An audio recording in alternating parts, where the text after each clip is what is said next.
All right, so what we are looking at is we are looking at a robot framework. Okay, so there are some nice features about robot framework that are helpful for testing. Okay, so for people, this is especially useful for people who are not very technical, or even people who are technical but want the test to be data driven. Okay, I'm going to talk about what are the good things and all that. But here you can see that you have some test libraries like Selenium library, you have Python, other libraries, and so on. Okay, so those are all the libraries that are already existing. Okay, and you have a system under test. That means that is the system that you want to test. Maybe Amazon website, eBay website, or maybe whatever the system is. Okay, so you have some system that you want to test, and you have the Selenium library that can actually um, test that web page or UI component. Okay, so this robot framework sits on top of it. Okay, so a robot framework uses a Selenium to actually test your system. Okay, so we're going to go through an example.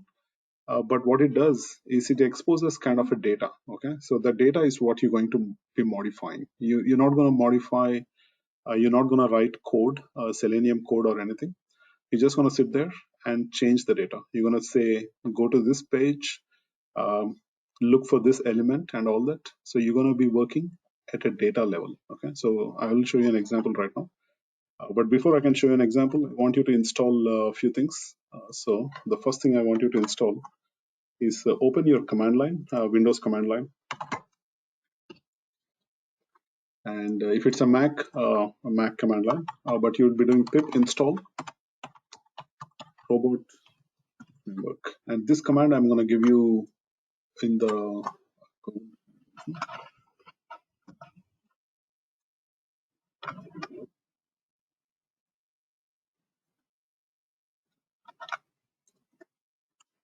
okay. So you need to run that command, which will install the robot framework. Okay.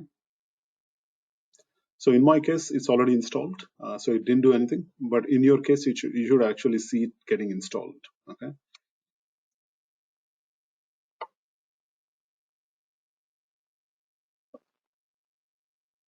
And once that is done, I want you to install another library, which is pip install.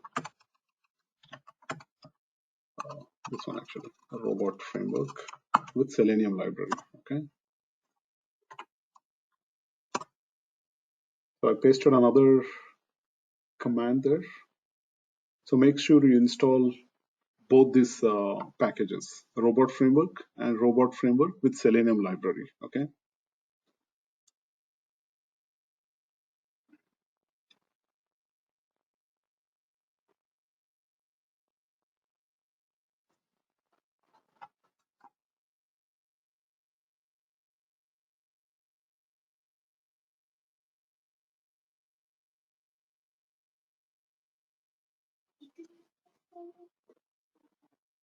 If you're done with installation, just send a message done or something like that, so I know that you're done installing.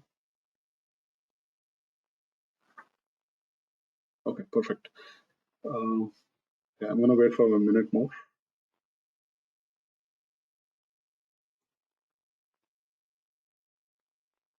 If you're facing any issue, let me know. I can take a look maybe.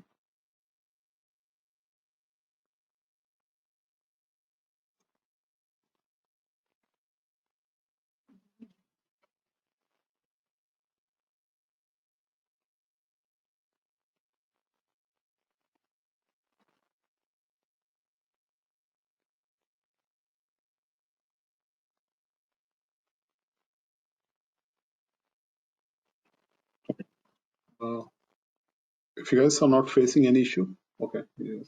Fail to write executable, trying to use.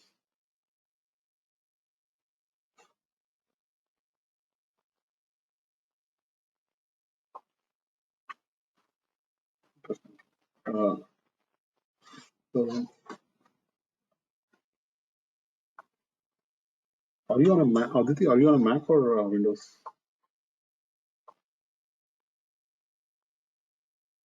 Windows, right? Okay. It seems like you don't have the permissions to write to the directory.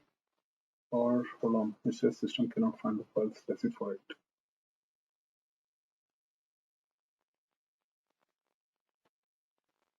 Did you run pip command?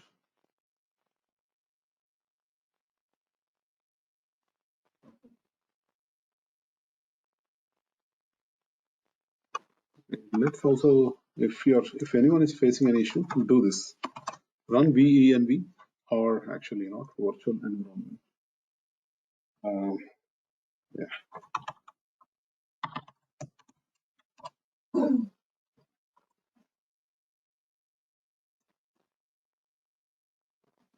don't have a virtual environment installed.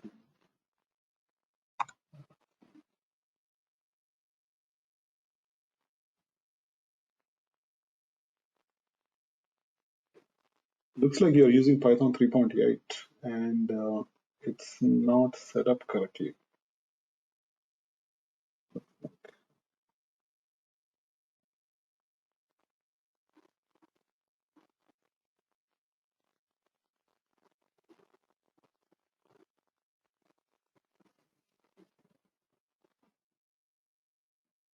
Yeah, I'm not sure why you're getting that error. Maybe you can do Google search or something. But from the top of it, looks like you're using Python 3.8 and it's complaining some environment error. Cannot find the file specified. There's something wrong with the installation. 3.8 installation looks like. Fine. So I'm gonna probably assume that everyone is working fine. So I'm gonna proceed assuming that. I'm gonna create a new file here. A Python file. A robot tutorial. Okay, so I got a new file, robot tutorial. So open up PyCharm and do that.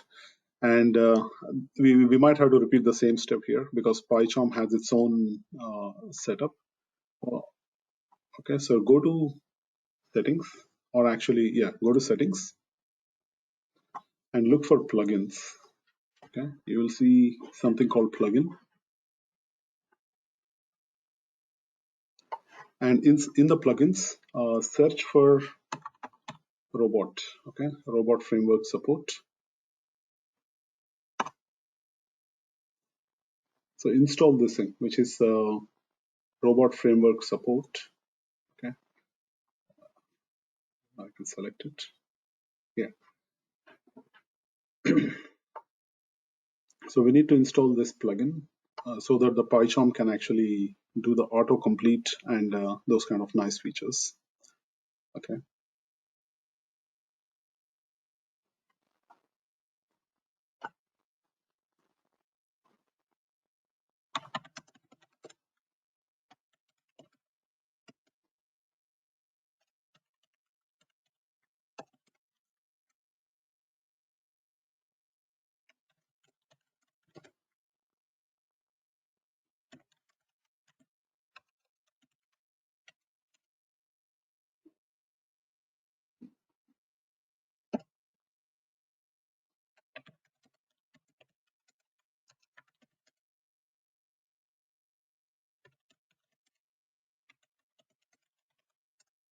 Okay.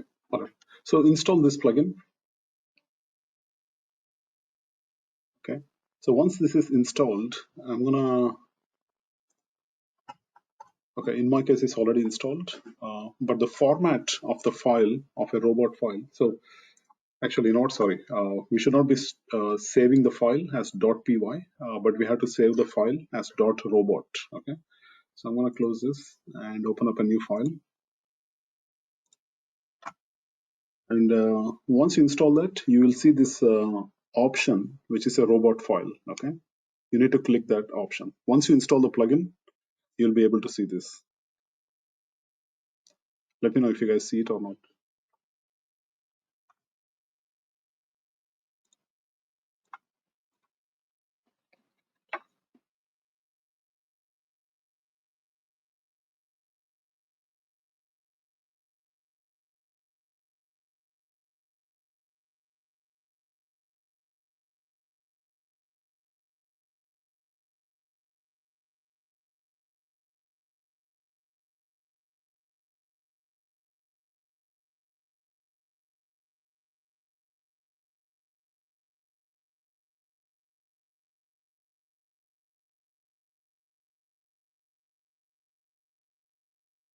Yes, that's correct. Robot framework support.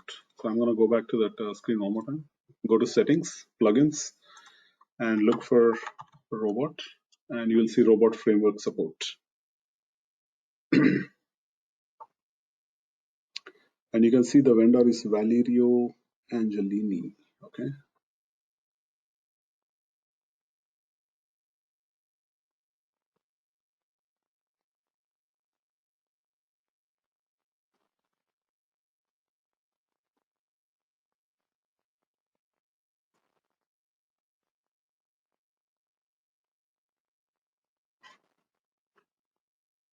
I can't find that plugin. That cannot be, because plugin repository is same for everyone.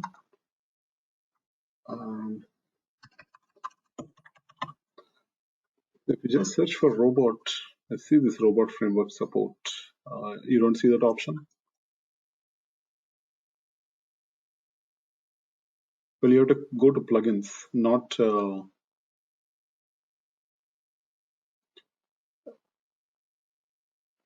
Yeah, I'm in the plugins. I find a lot of other things related to robot, Okay. like run a robot file and run a robot file framework test case and language server, but I don't find that specific one what you have.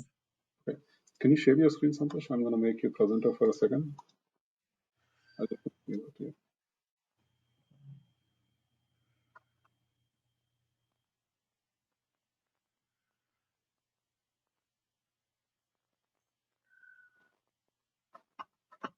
Okay. Okay. Can you see my screen? Yeah, I can see your screen. Keep scrolling down. Search for the whole thing, robot framework support, robot space. Hold on. Oh, yeah, okay. Robot framework. And you're on a Windows. Interesting.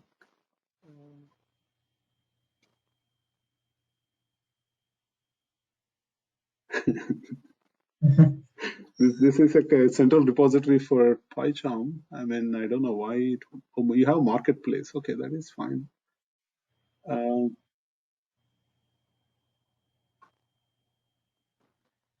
Okay. Did you run that? Yeah, that shouldn't matter actually. Yeah, you did install those. Okay, that's fine. Yeah, that shouldn't be related.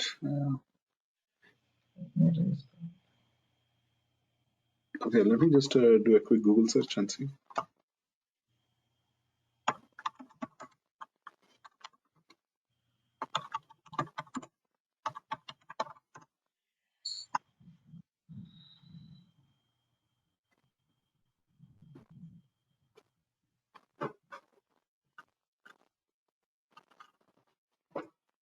Okay, so I'm going to send you a link. Try to press the get. Okay, let me share this. Start sharing this thing.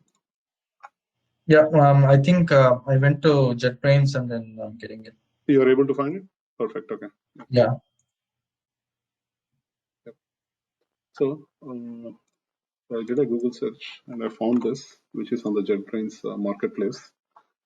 So you can press the get button, and for people who can't find this plugin, maybe you can do this.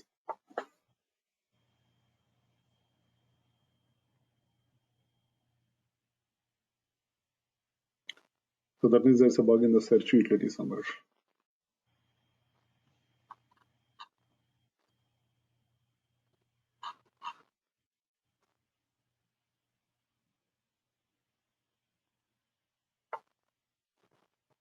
Okay, so while you guys are installing it, let me open up a robot sample or a quick simple example of a robot framework.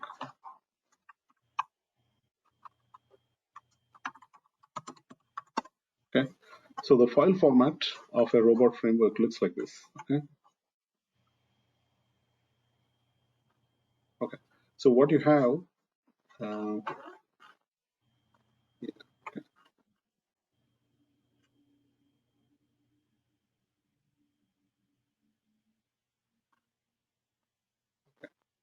So at a high level, this is what it's going to look like. Okay, you're going to have something like a settings. What the settings mean is that you are importing those libraries. Here we are saying library, or in this example, it's saying that library, Selenium library. Okay, that means we installed a Selenium library 2 minutes back. So it's importing that library into robot framework. Okay, because we want to run Selenium test cases. So this statement here is pretty much saying that I want to import Selenium library because I'm going to do Selenium tests and so on. Okay, so you can see that there's a star star settings. Okay, that means any import, any other variable, yeah, some other imports and so on. You can put all that under the settings section. Okay, so once the settings section is done, you have another star star test cases. Okay, so the robots syntax is that you can put a single star and a space, and that declares a new section. Okay, so here the common industry standard is that they put 3 stars and a space, but you can put a single star and a space also. It should not matter. It's the same thing. Okay, but everybody uses the 3 stars and a space, so we're going to follow the same convention. Okay, so this test cases, this is where the actual code, test code begins. Okay, so this is the name of the test case. Run a Google search. Okay, and it says open the browser. So this open browser is a keyword.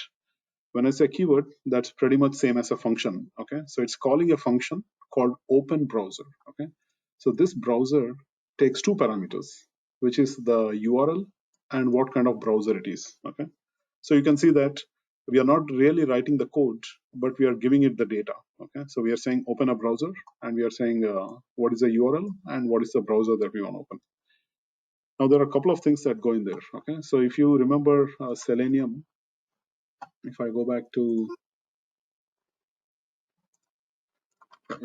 to Selenium test cases, we used to say this webdriver.chrome.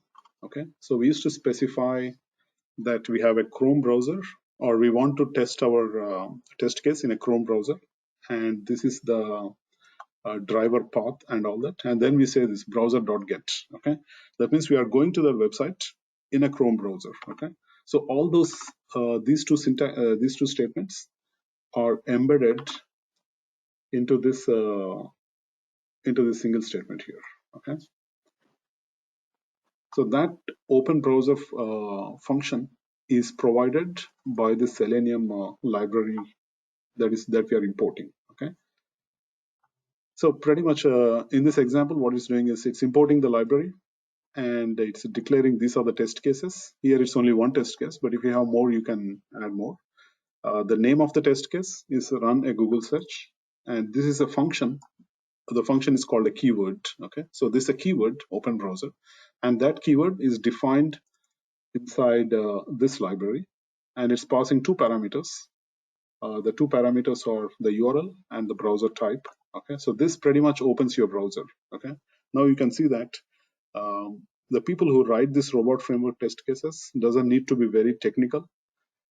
As long as you know the keywords, you are okay. Okay, and press keys is pretty similar to submit or enter text kind of stuff. Okay, so if I go back to our previous examples, we did send keys. Okay, that means we are actually entering a text there. Okay, so here the press keys is similar to that send keys. Okay, and this is the name of the field, which is the query field, and yeah, so this is pretty much what they are entering into that query field. Okay, emoji wars, and they're hitting enter. Okay, but yeah, pretty much you can see that this is how a robot file is going to look like. So we're going to do the same thing here. So if I go back to the robot, I create a new, and I'm going to create a robot file. I'm going to say test underscore Google. Okay, so you can see that since I have that plugin installed, it automatically populated this thing. Okay, so let me know when you guys are here.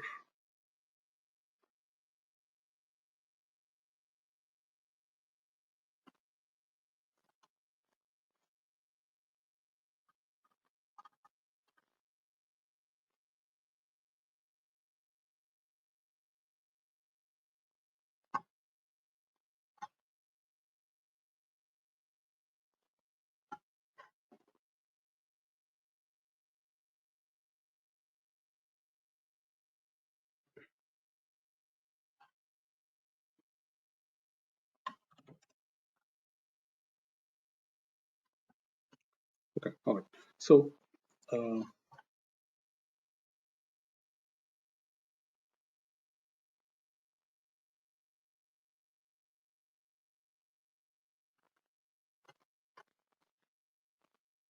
all right, hopefully you are able to install the plugin. And when you do new robot file, this shows up. Okay. So over here, we're gonna say documentation. You can put anything you want. So I'm gonna just say um, robot tutorial. Okay. So that's the documentation that goes into the settings section. Okay. So I also need a library, which is the Selenium 2 library. Okay. So I'm gonna import that. Okay. So here we are importing that library. And in the test cases, I'm going to change this to say just google.com. Okay, so that's what we are doing there. Okay.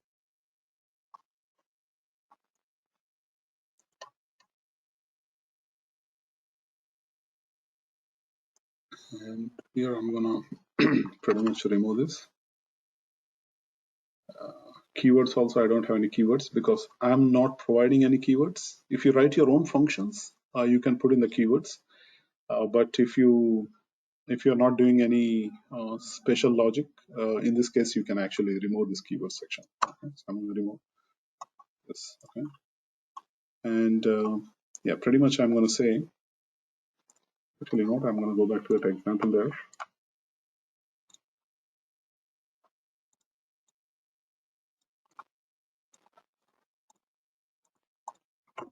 Okay. Okay.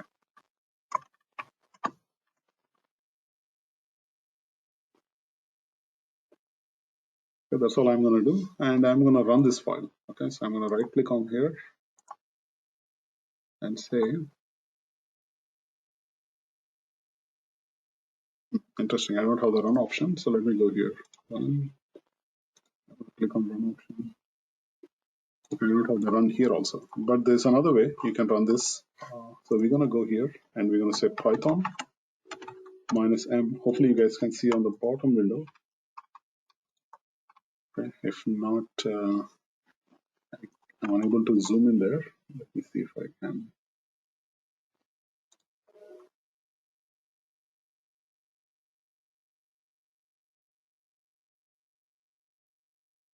Yeah, I can't increase the font, unfortunately. So I'm going to leave it there. But yeah, we're going to do Python -m. That means we are providing a module called robot, and we're going to run this file, test underscore google.robot. Okay, a module named robot.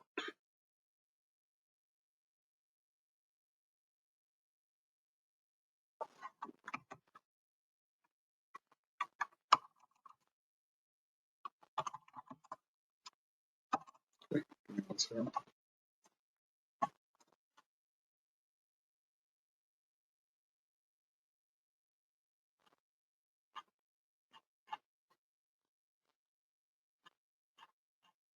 Okay,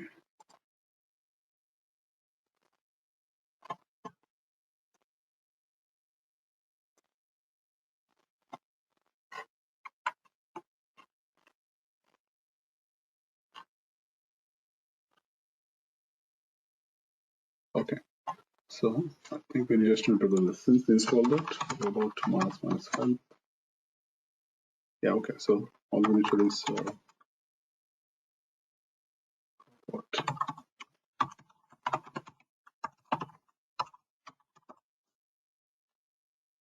Okay, so all we need to do is run the robot command.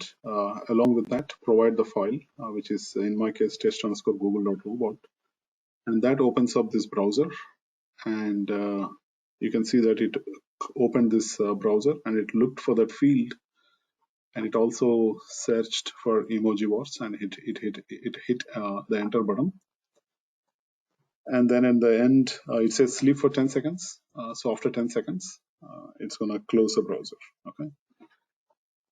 So you can see that there's not much development effort there, but it's mostly used for kind of like non-technical people. But still, you have to know what are the functionality that it offers. Okay.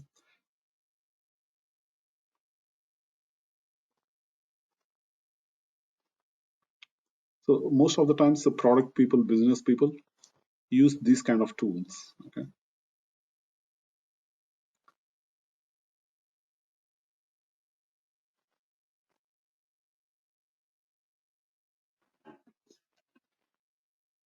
So I'm going to give you this code also, so you don't have to type it in.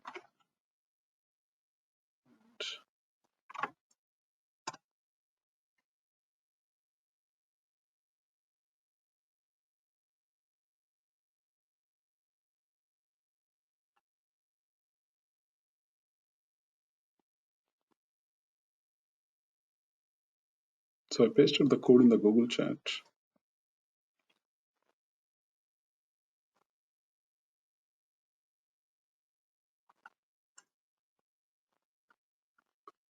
Let me know if you guys face any issues.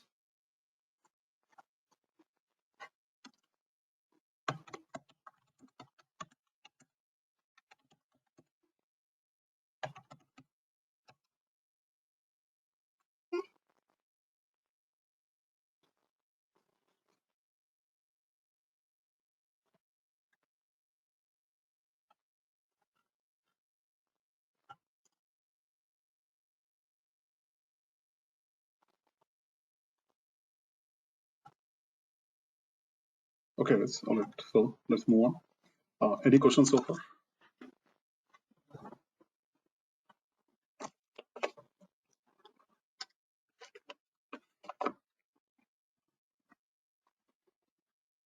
Okay, so I wanted to give you a high level of what a robot framework is. Okay, so you can actually are able to get an idea of what a robot framework is, and if you have any positions or any vendor calls related to this, at least you have an idea what you're talking about. Okay, there are not many jobs in a robot, but there are some jobs out there. Okay, so if you don't have this in your resume, I would say add it to your resume, and yeah, update your resume.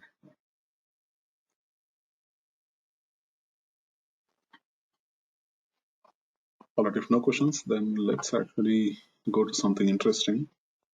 Yeah, that's all I wanted to do for robot. I just want to give you a simple example of what it provides, what it entails. Okay.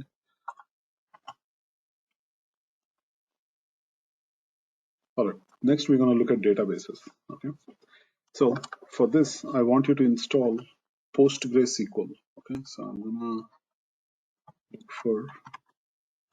So there are different kind of databases, but before I talk about PostgreSQL, so I want you to give you an example, or in the sense, a high-level overview of what a database is and what are the different databases available. So at a high level, the database is,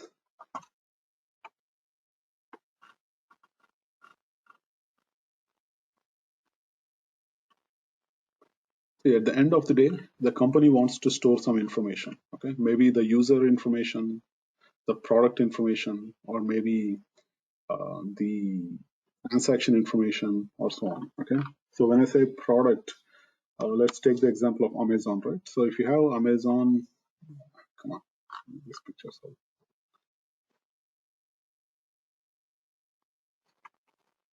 I'm gonna open this up. Maybe, yeah. Let's take the cylinder, simple cylinder. Okay. So here, what we can do is, let's say if I have this website, which is Amazon. Let's say I'm a company that has Amazon.com. So you have different kind of products here, right? So you have all these products. Every product has its own. Okay, so you have, let's say, I have this book, which is called 1 Minute Manager. Okay, that means this book has a description. It has the price information. It has the seller information, the author information, and all that. Okay, so all this information is stored somewhere. Okay, it can be stored in a file. There's an image also. Okay, the picture. There is a bunch of other information, the price information, and so on. So all this information is stored in somewhere. It can be a file or it can be a database also. Okay, so the database offers a flexibility that you can store the information and you can retrieve the information. Uh, you can also store in a file, but what if the file is deleted? Okay, what if you want to update the file? What are you going to store in a file? In the sense, what is the format of the file? How do you read from the file? How do you write to the file and everything? Okay? If somebody else is writing to the file, there is no standard, right? I mean, you can write something, another application may write something else. So there is nothing that is preventing people from screwing up the file. At the same time, one application is writing to the file, another person is reading from a file. The whole synchronization will be screwed up. That means you may be reading something that is not completely written yet. Okay, so you might be reading partial data and all that. So a database offers this all these kind of mechanisms, which is consistent reads. That means when the write hasn't finished, it won't give you the data. Only when the write is finished, you will be able to access the data. Okay, so a database offers at a high level a bunch of things, which is called ACID properties.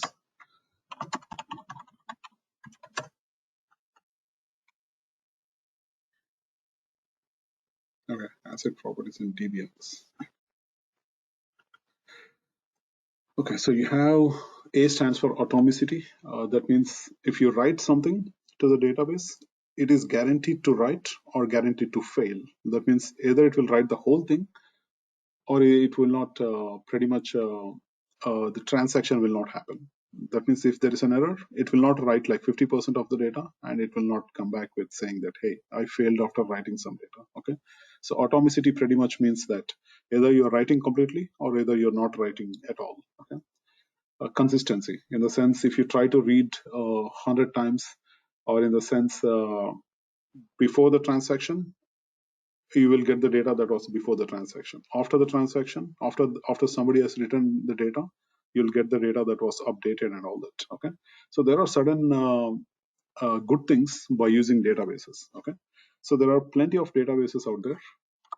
There are other properties like isolation, durability. Isolation pretty much means that if one application is writing, the other application can still read the old data. Okay, or once a write has completed, it can read the new data. Okay, durability, that means even if one of the system fails, there's a backup and it will be able to restore and all that kind of information. Okay, so all these properties are inside a database. So DBMS stands for database management system. Okay, which is pretty much a database. Okay, so let's look at what are the different databases you have. Okay, so you have MySQL database. So okay, let's look at this. So there are some relational databases and there are non-relational databases.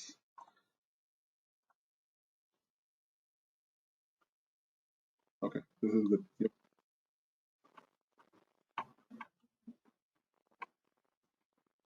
Yeah. Okay. So what you have is you have hundreds of databases out there. Okay. So you have IBM. IBM has IBM DB2.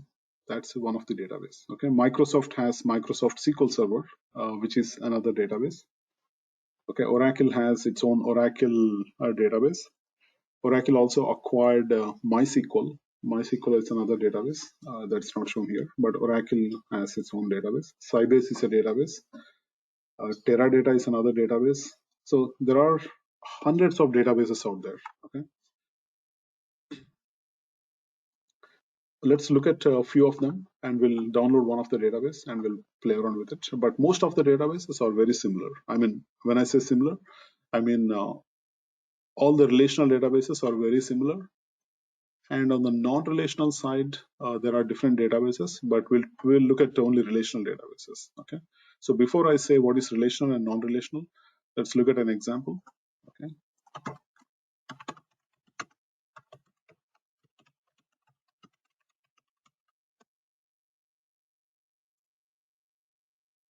Okay. So yeah. Okay.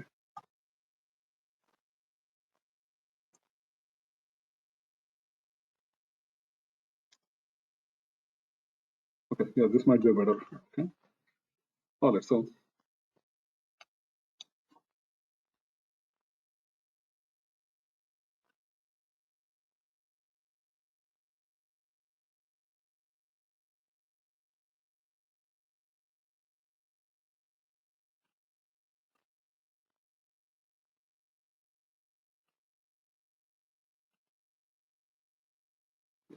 So let's take this example. Okay.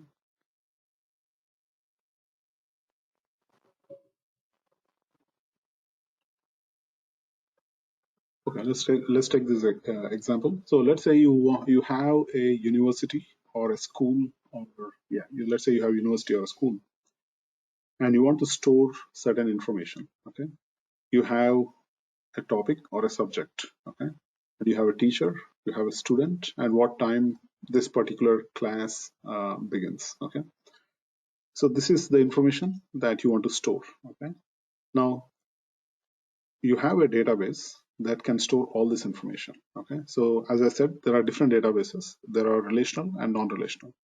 Now, let's say if I want to store in a relational database, this is how I would be storing it. That means I would have a table. The table will have a subject. The table will have a column for teacher, will have a column for student, and a time. Okay. Now there are multiple things that can happen there. In the sense, the student might have a same name. Okay, so the name can be common. Okay, so in that case, what you can do is you can have a student ID. Okay, I mean, let's actually step back a second. The student can have a address. Let me open up an Excel.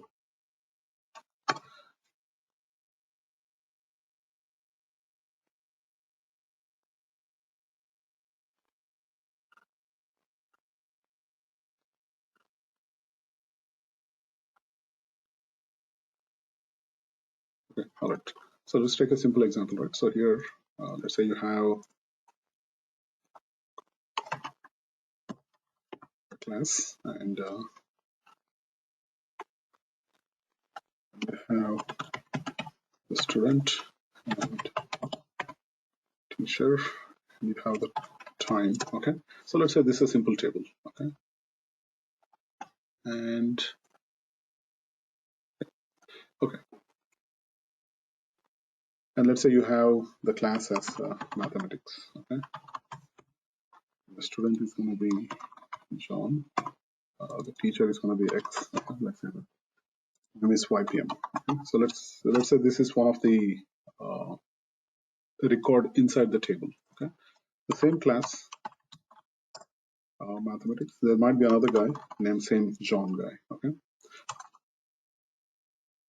Okay. Before I complicate this, let's actually go with the simple use case. Let's say there's another person maybe, and the time is the same. Okay, so let's say there are only two students in the class. It's a very simple school or small class. Okay, so let's say there are only two students, and you have these two records, which is good. Okay, now I'm gonna have the student address. Okay,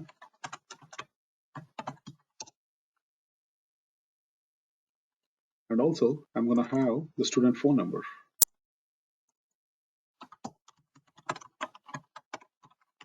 And also I'm going to have student email and all that information. Okay, so let's say that this is the address. Okay, I'm just typed in something.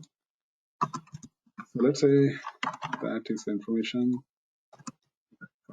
So here you have this information. Now the same student John is going to go to another class, science. Okay, he's going to go to this John, the same guy. The address is going to be same again. Okay,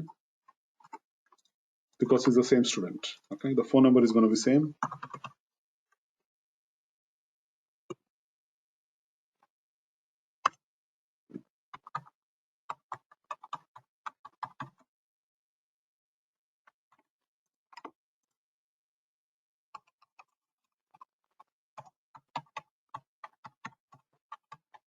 Okay, teacher is going to be different, and the time is going to be different. Okay, fine. So you can see that we are duplicating the data. That means the same guy, John, is stored here,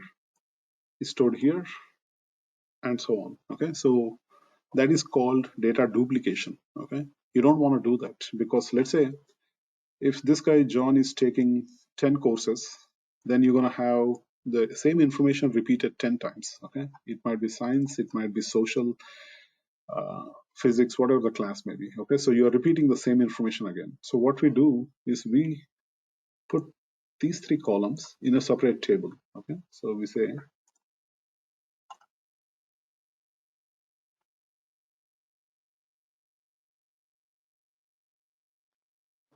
So we put that in a separate table called student table. And all we do is we say student here, and say student ID 1, student ID 2, and the same student ID 1. Okay. So this student ID 1 will correspond to this guy. 1,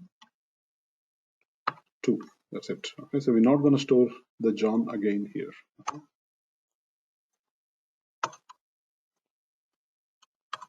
Okay. So this student ID 1, whenever you need to require student ID, and I'm going to say student ID. Okay. So whenever we need to look up the student information, we have an ID 1. So we go to this table, the student table, and we would look up the corresponding ID. Okay. So who is student 1, what is his information, and all that. So you can see that we are not repeating the same information again. Okay. So before we were repeating all those things, the name, address, phone number, maybe he has a email address, maybe he has a picture, maybe he has, who knows, maybe um, a bio data or whatever. Okay. So you can store only one time.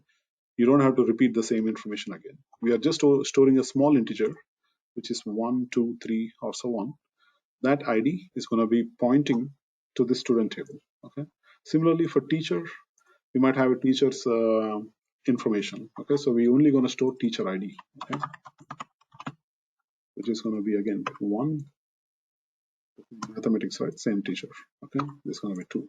Now the teacher ID is going to be a different table. Okay. Teacher ID,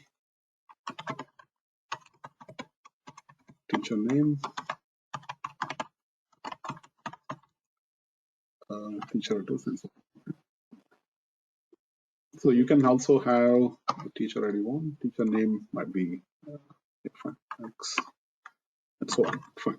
So you have that in a separate table. Okay. So this teacher ID table corresponds to teacher table. Okay.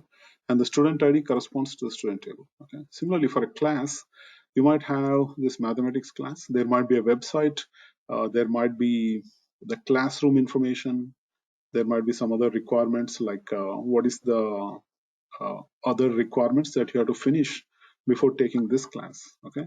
So you're going to have something like a class ID. Okay. And this is going to be pretty much a different 1, 1, 2. Okay. So you're going to have a class table that's going to have a class ID, class name, prerequisites. Okay. You might have a website link and all that. Okay. So this is all class information. 1. Okay. But you get the idea, right? So here, class ID corresponds to this class table, student ID corresponds to the student table, teacher ID corresponds to this teacher table. Now, why I'm drawing all this? Why am I typing all this? Because I want you to understand the relationships. Okay. So this table has a relationship with this table, and this table. Okay. So that means this ID 1 of class corresponds to a foreign key relationship. Okay. A foreign key relationship to the class table. The student ID 1 corresponds to a foreign key to the student table. So this is a student table, a teacher table, a class table. So in a relational database, this is what you're going to have, a bunch of relationships. So this is one table, it's going to have a relationship to this table, it's going to have a relationship to this table and that table. Okay. And that is all a relational database is. You're going to have a bunch of relationship between different tables.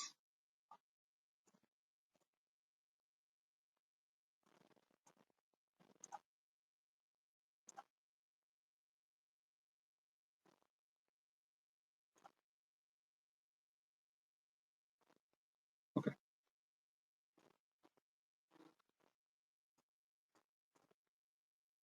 Okay, fine. All right. So, yeah, so this is how a relational database is going to look like. You're going to have a bunch of tables. You're going to have here 4 tables. Okay, so this is maybe a registration table. which students registered for which class. Okay, so that is a registration table, which is a main table, and these are all like other tables, and there's a relationship between this table to this table as a foreign key relationship. Okay,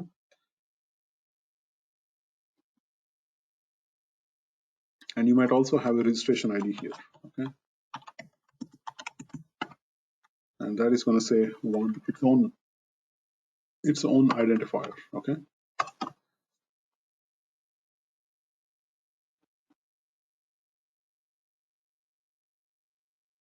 and now you can also have other restrictions. Okay, so let's say that you can have a second class which is science class. Okay, but you cannot have another mathematics class because a mathematics class already exists. Okay, that means there has to be some constraint which is called a unique key constraint. Okay, the unique key pretty much means that you cannot have the data that is duplicated. Okay, so the way you restrict the data is you specify a unique key. Okay, the unique key is going to be, in this case, it can be a class name or it can be a class ID. Okay, usually we set this as a primary key. A primary key means a unique key plus data is sorted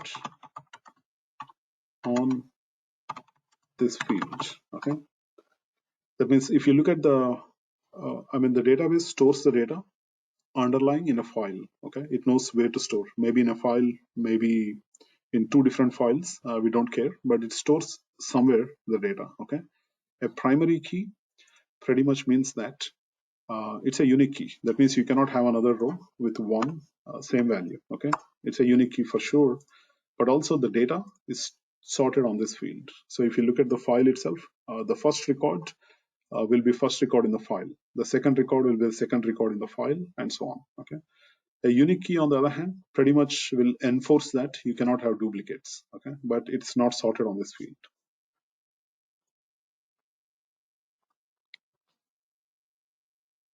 Yeah, but that's in a nutshell what a relational database is. You're going to have a bunch of tables and you're going to have a relationship between those tables.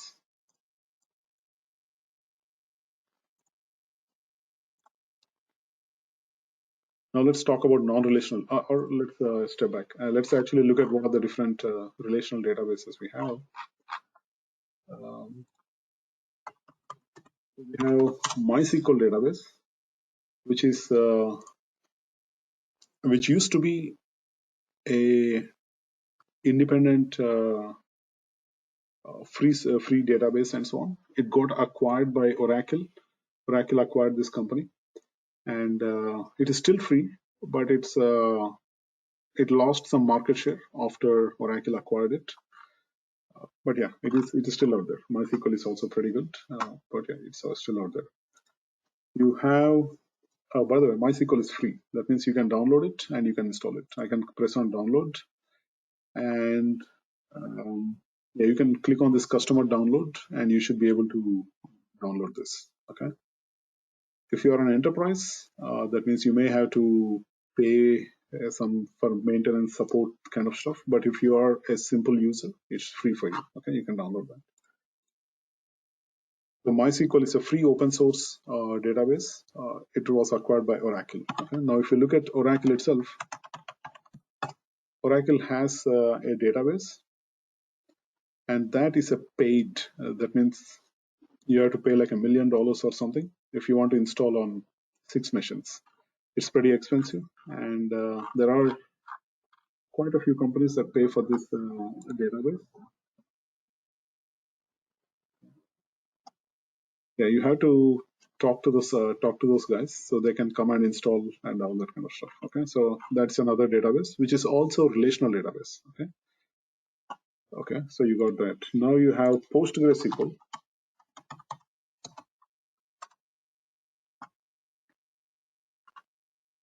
Okay, so this is an open source database. It's not owned by Oracles or anyone. It's actually the real, I would say, completely free software. You can just press download and you can install it. It has a lot more features, at least in my view, than MySQL. MySQL cannot do certain things like full outer join and those kind of stuff. But PostgreSQL has pretty good support for different kind of queries. Okay. For now, I would say this is what we're going to install. But let me talk about the different databases. Okay. So you have the PostgreSQL. You have Microsoft's database, which is Microsoft SQL Server. Okay. So this is also pretty expensive product.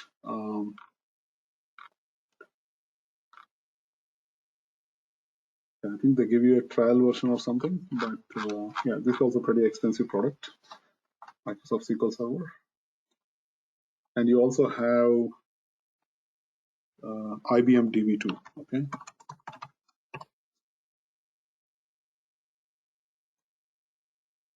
so this is also paid software, but it's not as expensive as Oracle or Microsoft SQL Server. It's pretty cheap, but at the same time, features-wise, it's also pretty good. But whatever reason, it's little pricing was this is little less expensive. Okay, so these are some of the heavily used databases out there. There are many other databases, and they all have some pros and cons kind of stuff. But the market share wise, these are the majorly used databases. Okay, so with that said, let's install this database, which is a PostgreSQL database. That's what we're going to install today, and we're going to look at a few queries. So I want you to go to this download page, and I'm going to give you this link.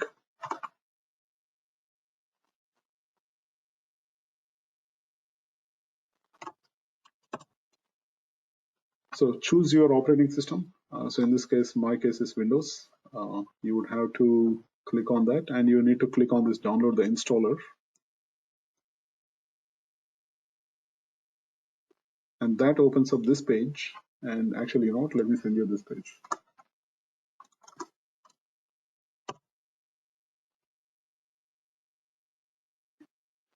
So install the latest one.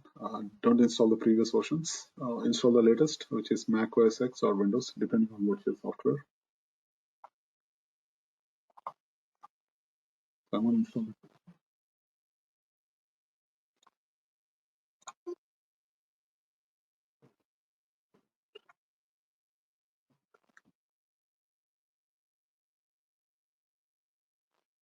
Sorry, I was sending it to.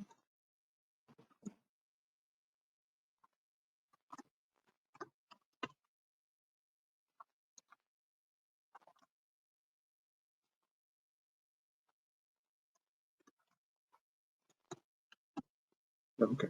So that's a link to download PostgreSQL.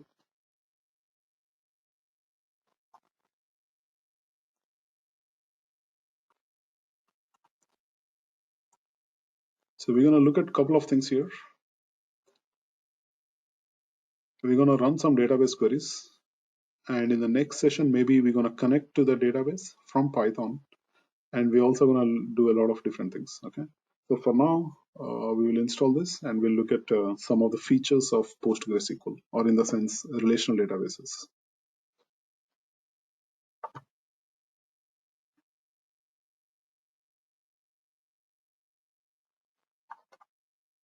So once you download that, make sure you install it.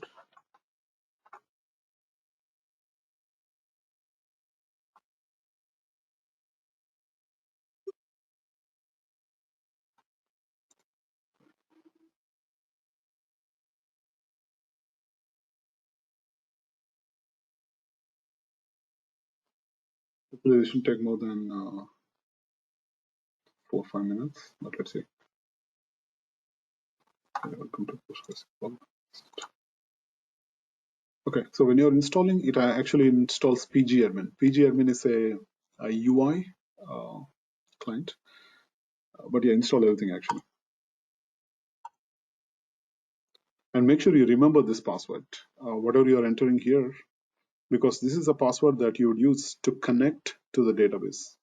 And this is an administrator password. If you forget this, you have to go through a lot of hoops to reset that password. Okay, so whatever you're entering here, make sure you remember it.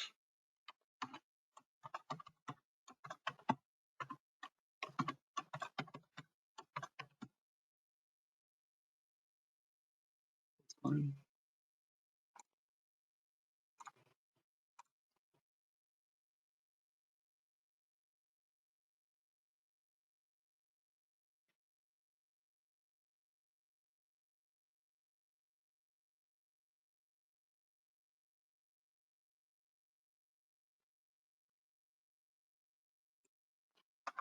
Let me know if you guys are done installing.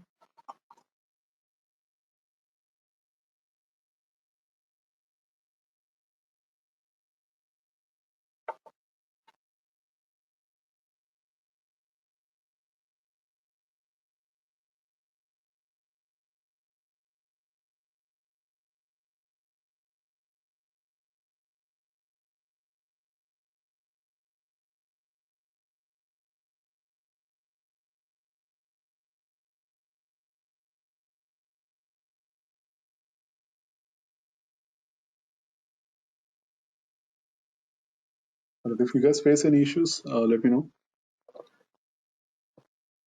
because this is going to be very important for not only this session, but going forward 1 or 2 more sessions. We definitely need this to be installed.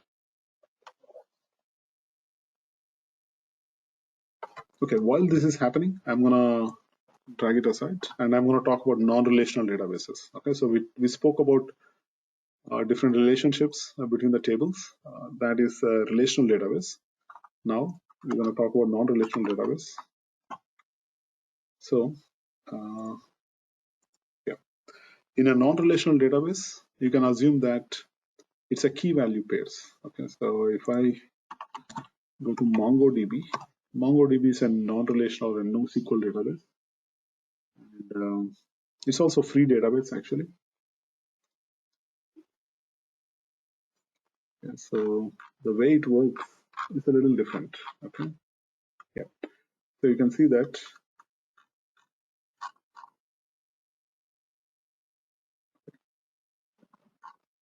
yeah. So this is okay. Yeah, this is an example here. So the way it works is it will store everything in a JSON document. When I say JSON document, you know what's a JSON structure is, format is, and everything, right? So every record is going to be a key value pairs. Okay, so here you can see that it stores the first name, last name, address in this way. Address has another street column, city, state, and all that kind of stuff. Okay, so if I go back to this example, you have a registration, you have class, student, teacher, and all that, right? So what it does is it only stores one record, the one that I showed you before, right? So it kind of like stores everything in one collection. I mean, you can have different collections also. You can store the same as a relational database. That means you can store ID1, ID2, and there can be another collection. Oh, by the way, a table in a Mongo database is called collection. Okay, a collection is nothing but a bunch of JSON documents. Okay, so this is one of the record, which is a JSON record. Okay, what the suggested format for a Mongo database is that you have to group everything together and store it. This is quite opposite to a relational database. In a relational database, you're going to have separate tables. You're going to have foreign key relationships. You're going to have different constraints and so on. But when it comes to NoSQL or a non-relational database, you're going to group everything together and store it as a single document. Okay. So we're going to look at this Mongo database also sometime in the future, but this is one of the NoSQL databases. Okay. And there's also Hadoop Hive database.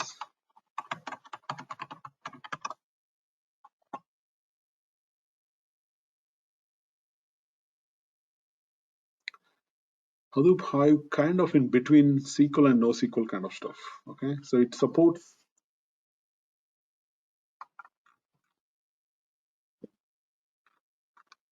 I would actually consider this as a relational database. Okay, it has a lot of things that actually you can store JSON documents. You can store different kind of formats, but you have different tables. There's a relationship between tables and so on. So I would consider this as a relational database. But there's another database which is called Cassandra. database. Okay, so there are thousands of databases out there. I don't want you to get scared or anything, but they're all pretty much under very similar in the sense if you know one of the database, if you know one database, you can easily learn other database, other things. Okay. Yeah, there's a Cassandra database, which is also kind of like I would categorize it as in between SQL and NoSQL kind of stuff. Okay.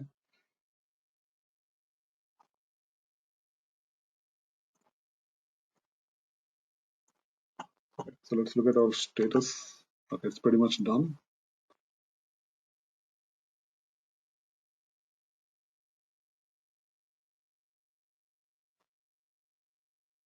Okay.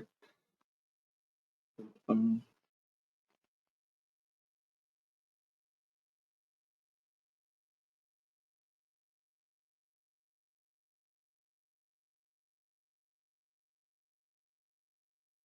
any questions so far?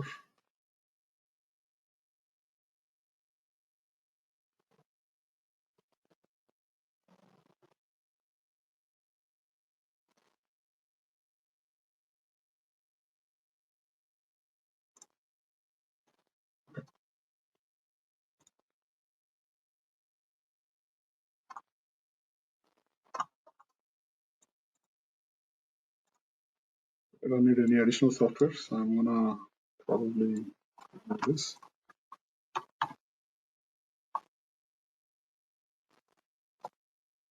So once the installation is done, you can launch that PG admin, which is PostgreSQL admin tool and so on.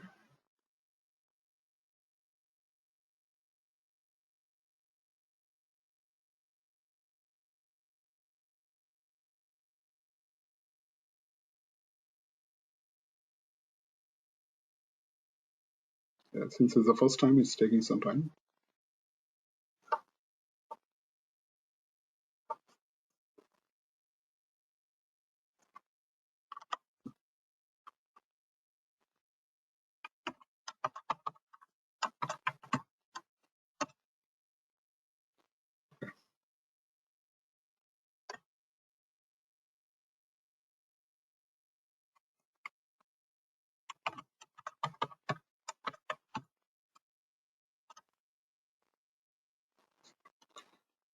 Okay, so you can see that once I open the PG admin, it actually shows me the databases, and inside the database there can be tables and all that, right?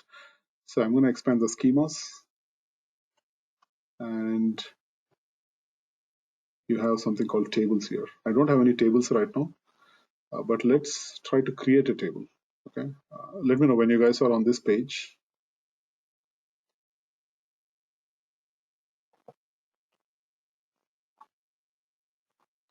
You can post a message saying done once you're done installing.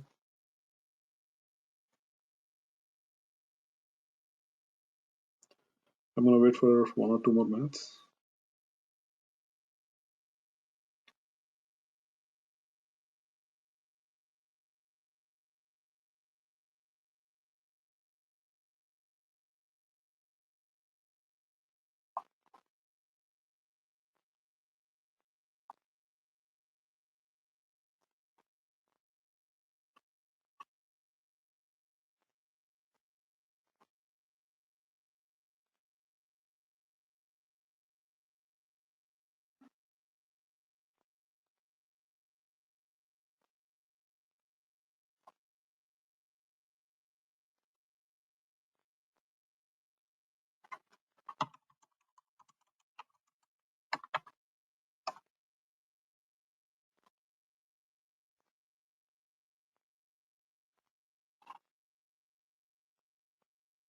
Okay, guys, by the way,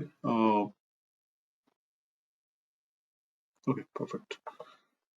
So the session is going to be every Saturday 5 p.m. Don't wait for Praveen or someone to send a message out.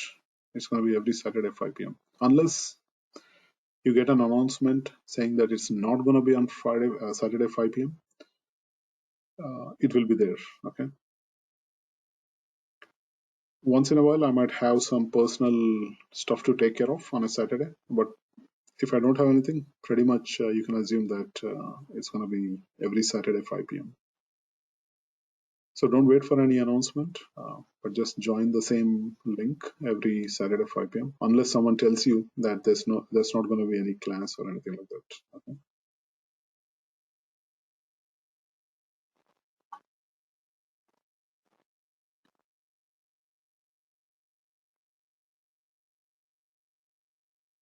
Okay, cool. So I'm gonna go to SQL here. Okay. So first,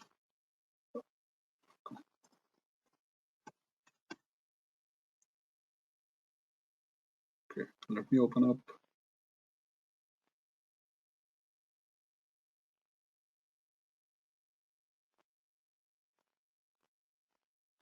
Dashboard properties SQL.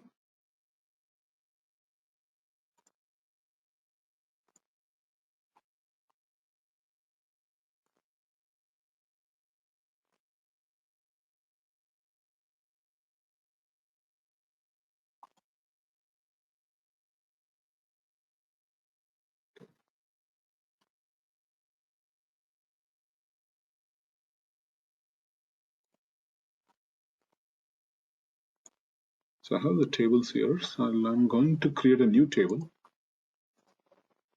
Okay. So even though I'm using this, so there are multiple ways to create a table. Okay.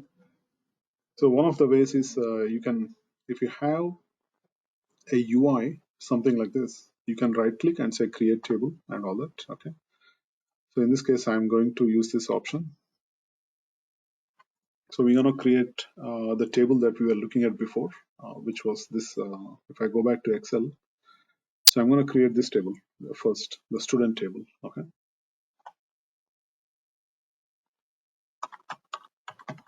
So I'm going to have the table name is going to be student. I don't have a table namespace. I'm going to use a default namespace. Partition no. I'm going to go to columns.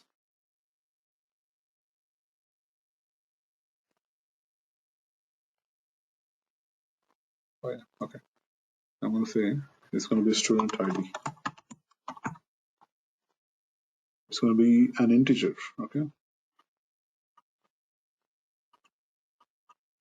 So you can see that it provides so many different options, and you don't have to remember the syntax here. And for this guy, it's going to be a primary key. Okay.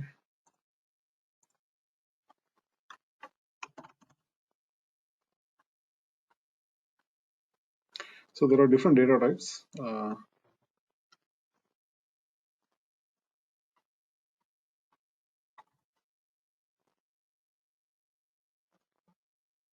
So character data type pretty much means that it is a string data type. Okay. If it's a big int, as the name says, it's an integer, that's going to be bigger than an integer, big int. Okay. You also have a boolean, a true false kind of stuff. A character varying string means that you can specify some maximum character size, let's say 50 or 100 or so on, but you don't have to store all the 50 characters. You can store less than 50, but the max you can store is 50 characters in this case. Okay. I have a phone number. This one is a phone. And also I'm going to say this is a fixed character. So I'm going to say char.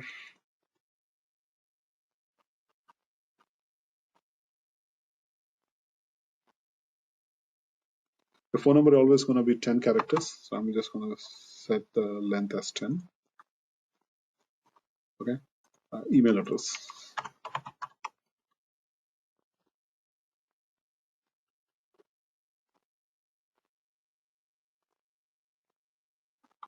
Again, 50 characters. Okay. So that's all I'm going to do right now. And I'm going to save this table. Okay. So you can see that it shows up right away saying this is a student table. I'm going to double click on that. All right. So we got this. So when I double click, it says that this is how you created a table. Okay, it says student is a table name, and the student ID and all that. Okay, so what happens in a real world is that you may not be creating tables on production environment. Okay, you may be creating tables in dev environment. Dev means that's like a sandbox. Okay, you are playing in a sandbox, and you can create tables in a sandbox, but you cannot create tables on a production environment. Okay, so you create table on a sandbox, then you get this script. Okay, you give this script to your database administrator, and then you tell him, hey, can you run this in production environment? He's going to review the script and he's going to run that. When he runs this, this actually creates a table in production environment. Okay, so when it says create table with all these different things, it actually creates the same table as what you have right here. Okay, but you will be creating on sandbox dev machine, and you will script it out. That means you'll get the script, you'll give this script to your DBA, database administrator, and he'll take the script and he'll run it in a production environment, and he'll be able to create the table. Okay, that is what the normal process is going to be. Most of the companies follow that process. So somebody has to review this table before creating in production environment, and most of the times database stuff is reviewed by database administrators. Okay. Okay, fine. So that is how we're going to create a table. Now, if I do,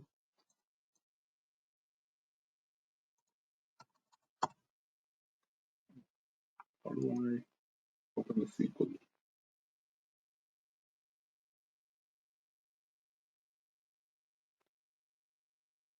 query tool? Okay, all right. So right click on this table and say query tool, and that will open up this query editor. So I'm going to say select start from student. Okay.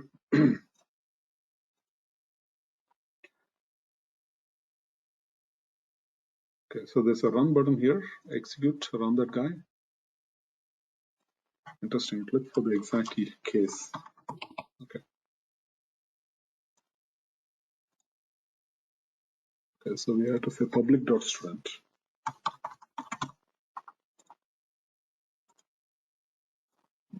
Give me 1 second.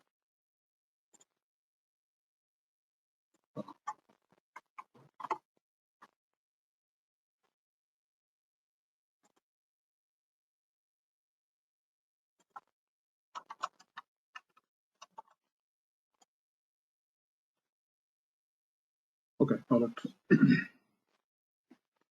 So you can see that there is no data there right now. Okay, so let's insert some data. Okay, so to insert data, this is what we do. Insert into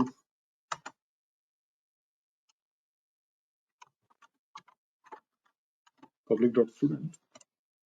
We have to specify the columns.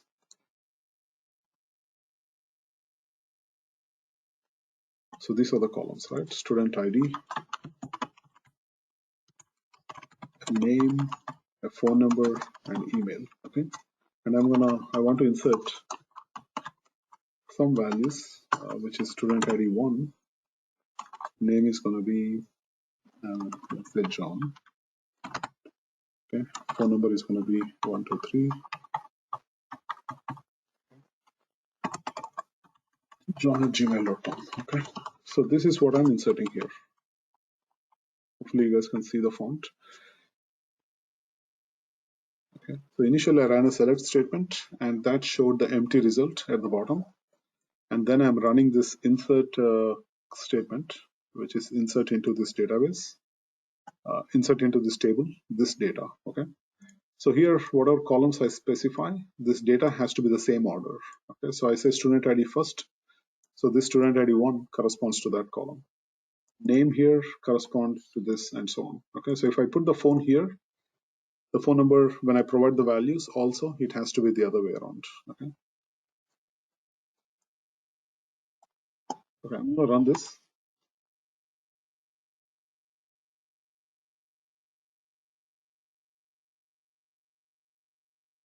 The student ID does not exist. How come?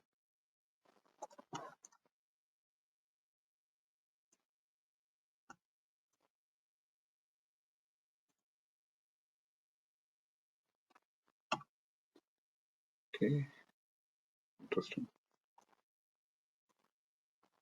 Let me insert using this first.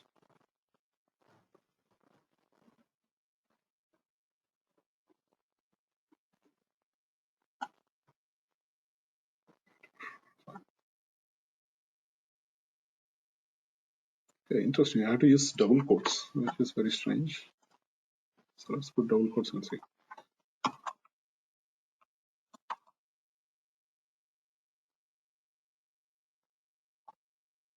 Yeah, okay. So let's put double quotes. So there might be some way not to use double quotes. There might be some settings somewhere, database setting, that you don't have to explicitly provide double quotes there.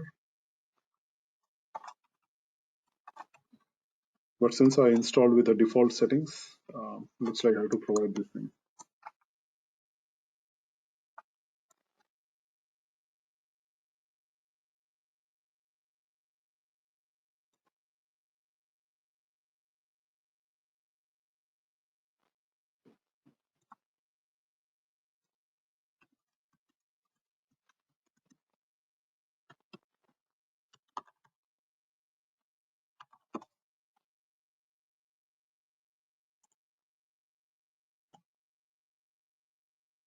Put into table, values. That's exactly what we did.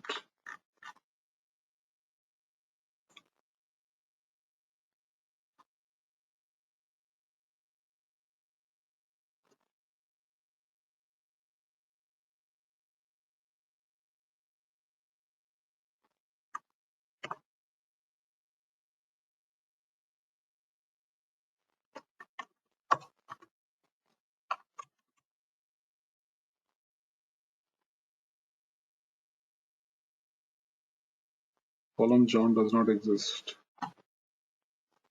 Column John does not exist. It's not a column, it's a value.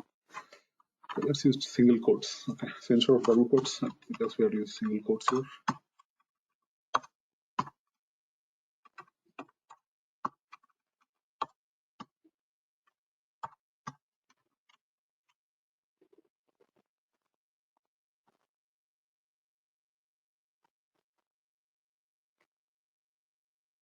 Okay, let me go here for a second.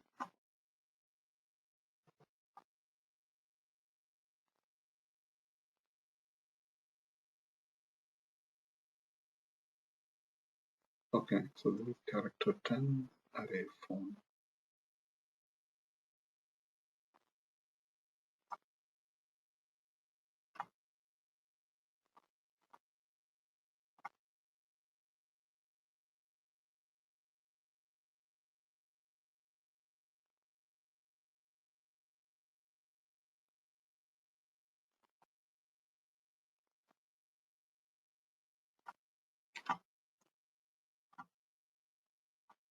Fine, I'm going to drop the phone number for now. I created it with the incorrect type, so I just dropped it off.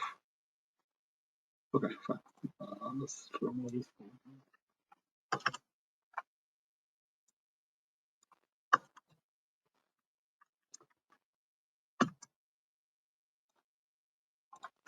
Okay, you can see that at the bottom it says that it has successfully inserted one row. Okay, and it shows the time, how long it took, 89 milliseconds. But pretty much, yeah. So what we did here is we created a table and then we ran an insert statement on that table. Okay, this is how the insert statement looks like. Insert into a table, the table name. In this case, the table name is student table, and then we have the columns, the three columns here, and then I have the values for those columns. Okay. So now since we inserted this, let's run the select statement. Now when I run the select is pretty much to read from a table. Okay, so I'm doing a select, and you can see when I ran the select at the bottom, it shows the row that we inserted. Okay.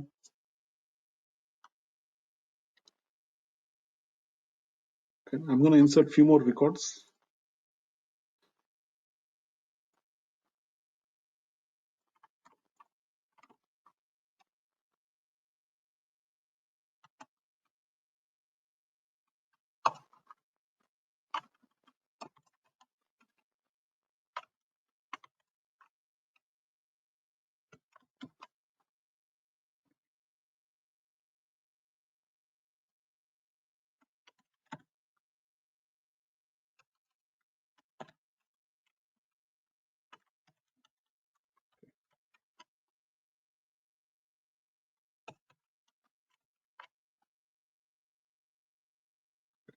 So you can see that when I run the select statement, I inserted 3 rows so far.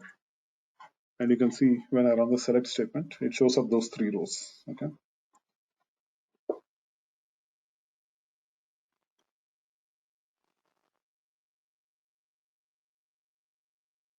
Hopefully you guys can do the same thing. That means you are able to create, run the insert statements, and then run the select statement. Let me give you the statements here.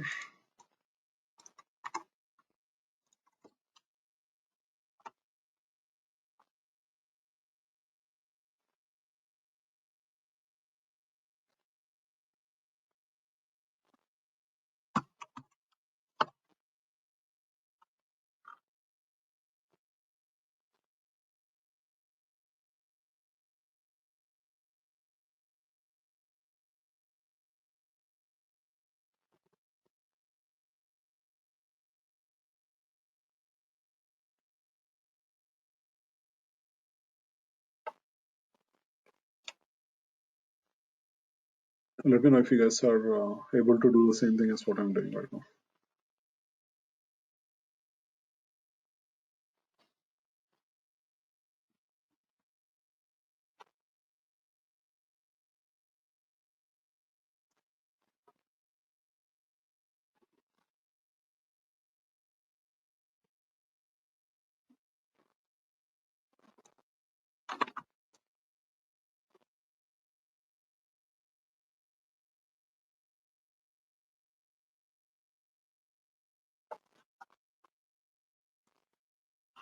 Okay, so once you run the install select, now here is a fun part. How many records are there in the table? How do you find that out?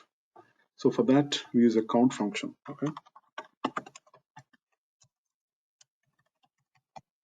transfer from the table name. Okay,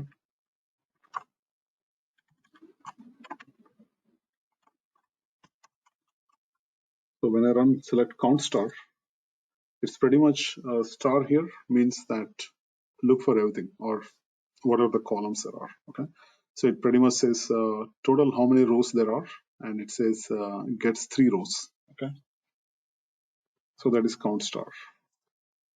You can also do select max. Max is a max function. That means find the maximum value out of the given values. Okay, so I can say student ID from the table. Okay,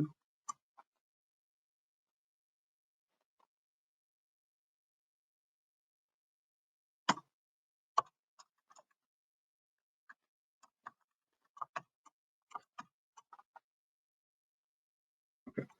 So you can see that it shows up max as 3. Okay, that means the maximum student ID you have is a 3. Okay, okay. Now let's say you want to do maybe the total of the student IDs, which doesn't make sense. But let's say you have some value, which is a salary or something, and you want to do the total of that salary. Okay, so you can do select sum of here in this case I'm taking student ID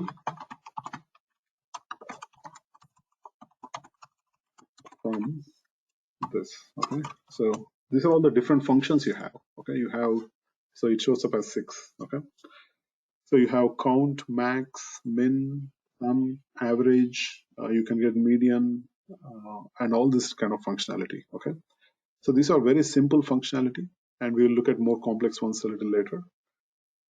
Okay, so you have count, sum, min, average. There's a function for median also. Okay, min, max, average.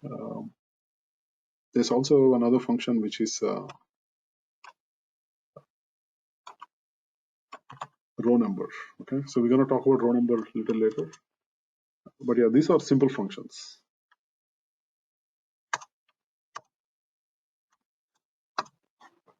Let me find out what is a median function.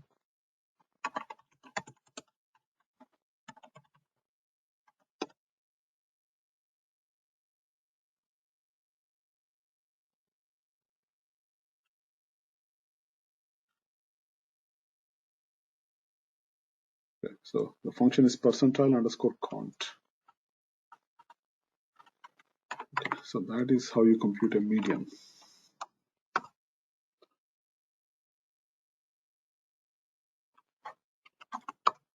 So there's a lot of functionality that is available. We are only scratching the surface here.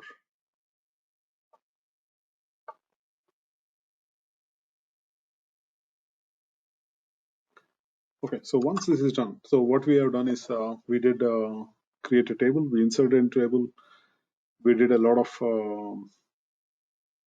I would say, ran different kind of analysis on the table, min, max, count, how many students do we have, what is the sum of their the fees they are paying and all that. Okay, so let's say we did all the sum, min, max, and all that kind of stuff. Now, let's say one of the student leaves the university. We have to delete that. Okay, so you have a delete statement, a delete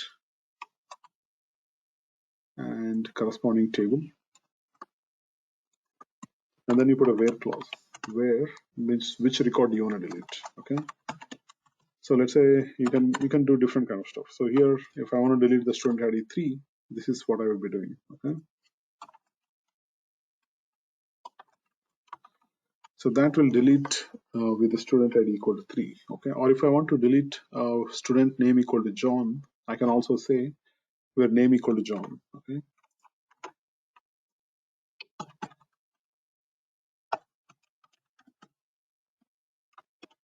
so both the statements will delete the row. Okay, so this one will delete the row with the student ID 3, and this will delete the row with the name equal to John. Okay, so this where condition is pretty much to filter.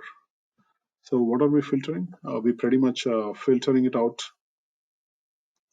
the rows with that criteria. Okay, so once it finds that, then it will apply whatever is in here. Okay, so it will delete those records. So I can also use the where clause for a select statement. So I can say select star from the table where student ID equal to 3. Okay, so when I run this, you can see that it shows Mary's record. That's because student ID equal to 3 corresponds to Mary. Okay, or I can also do this condition where name equal to John.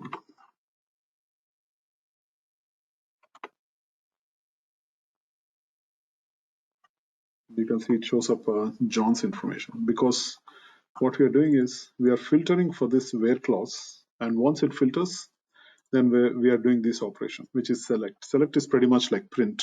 Okay, so print that information with all the students' names with John. Okay, and it found only one record and it printed it out. Okay, I'm going to delete one of the rows, so I'm going to say delete. Okay, let's delete from. Let's see. Okay, yeah. So that deleted the row with the name John. Okay, so if I go back to select and run that, that should not return anything. Okay, it didn't give me anything because the John is no longer in the table.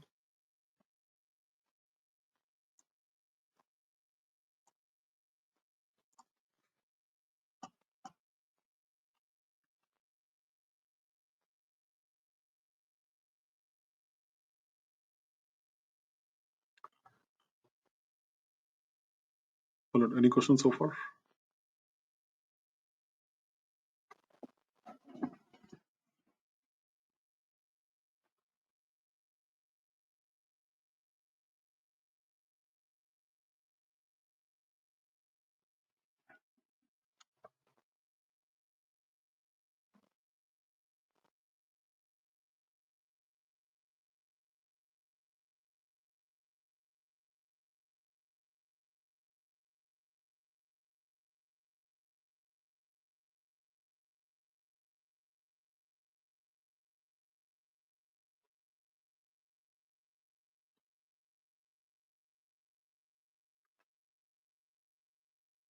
Perfect. If no questions, then okay, fine. So yeah, so these are at a high level, simple statements: select, insert, delete. You also have update. Okay, so let's say somebody changes their email address. You want to update their email address. Okay, so you say update whatever the table you want to update. So we're going to say the student table. So we say update where set email equal to. Okay, so we're going to say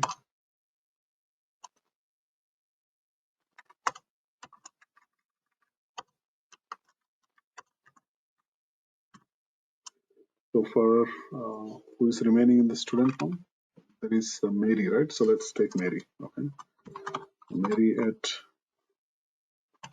abc.com, where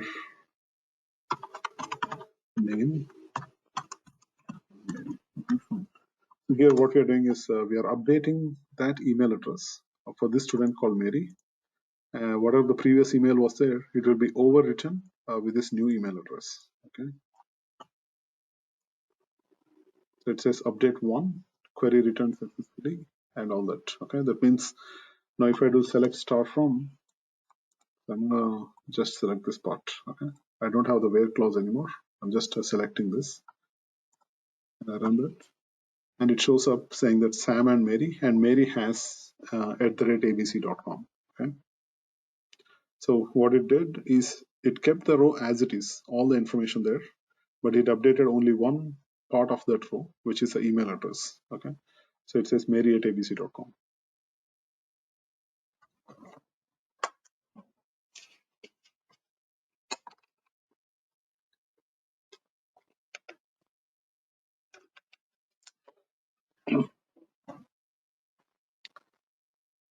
Okay, so this is a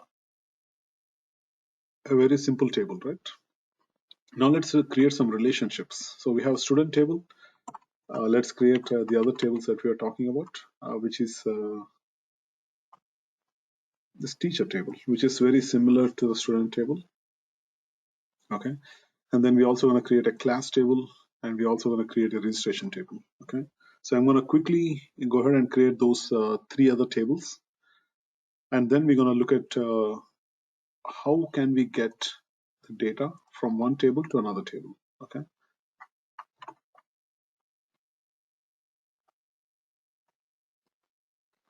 so I'm going to create this class table.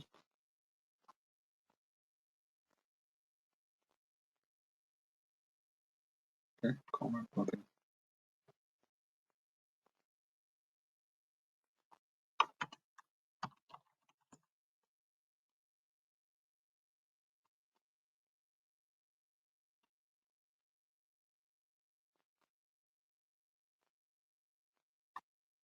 Okay, I'm going to create this as an integer type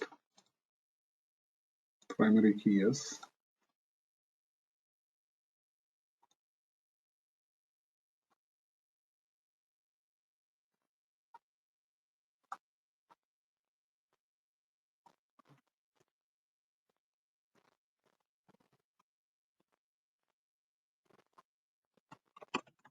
class name.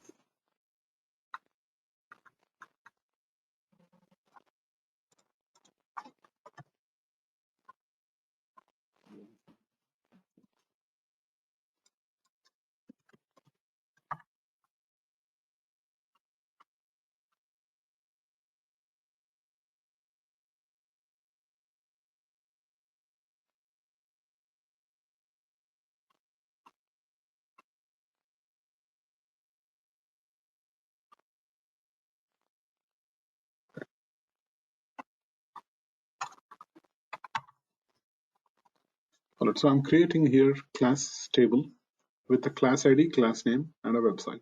Okay, so those are the three simple columns there. I'm going to look at what are the other things it can offer.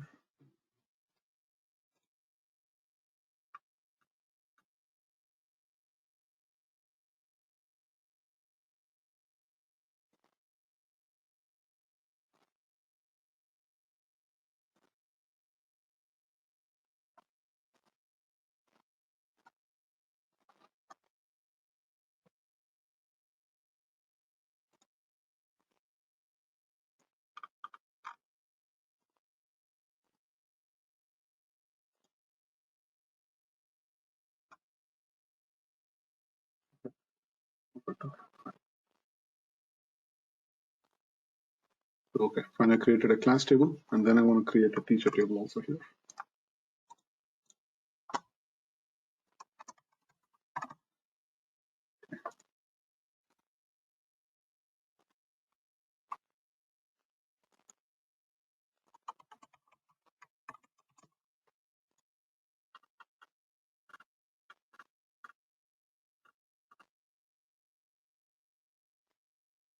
So this is very important, the database part, because if you understand database, uh, some flavor of it is used in every company.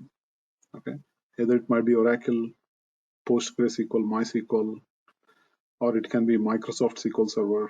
They're all pretty much, I mean, once you understand one language, there might be some minor differences here and there, but yeah, it's going to be 90% similar. Okay, so this there might be some function names that are different, but majority of the stuff is going to be the same. So if you understand one database and if you are good at one database, you can pretty much can use that knowledge to work on the different database. It might be just a syntax here and there that might be different, but yeah, it's pretty much very helpful for you.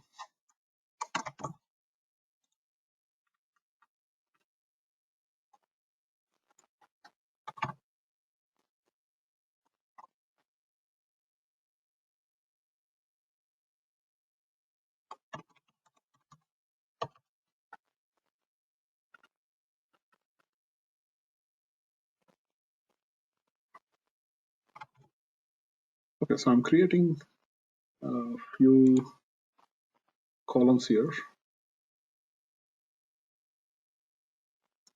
Okay, so I created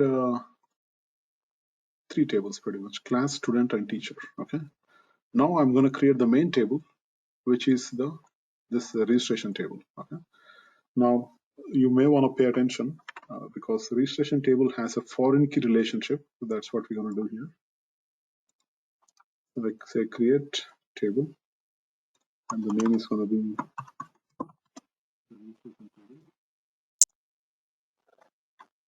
okay. I'm going to go here and I say registration ID,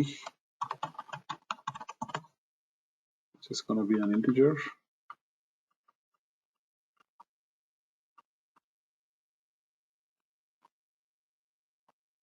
And it's going to be a primary key, yes. Okay, so then I'm going to have a student ID and a class ID and a teacher ID. Okay, fine. So here, student ID. So I'm going to leave this. I'm going to go to constraints here on the top. So if I go to constraints here and I specify a foreign key here, okay, you can see there's a foreign key tab. I'm going to click on that. I'm going to press this plus sign. I'm going to say student ID. It's not showing up here. Let me create this first.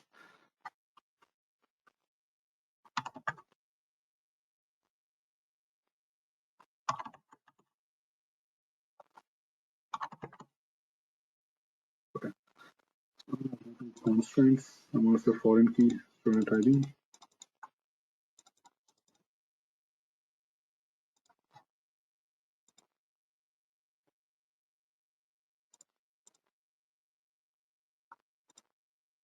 Okay. Definition.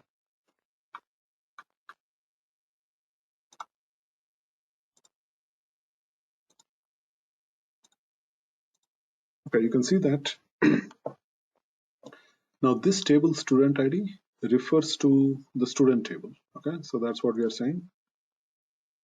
From the student table, it refers to student ID. Okay, so that means we have a foreign key relationship between that table and this table. Okay, so if I go back to our picture here, so this student ID should refer to this student ID. Okay, and that's exactly what we are referring here.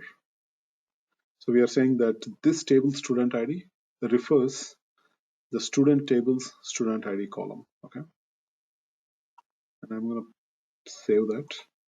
Okay, and I'm going to add another one, which is the teacher table. Okay, teacher ID. pivot. I'm going to definition, columns. Okay, so I'm going to go this to teacher table, or sorry, the teacher ID refers to the teacher table's teacher ID. Okay, so here I'm declaring another one, which is okay, and I'm going to press add. So this teacher ID column refers to teacher table's teacher ID. Okay, there's another one which is class ID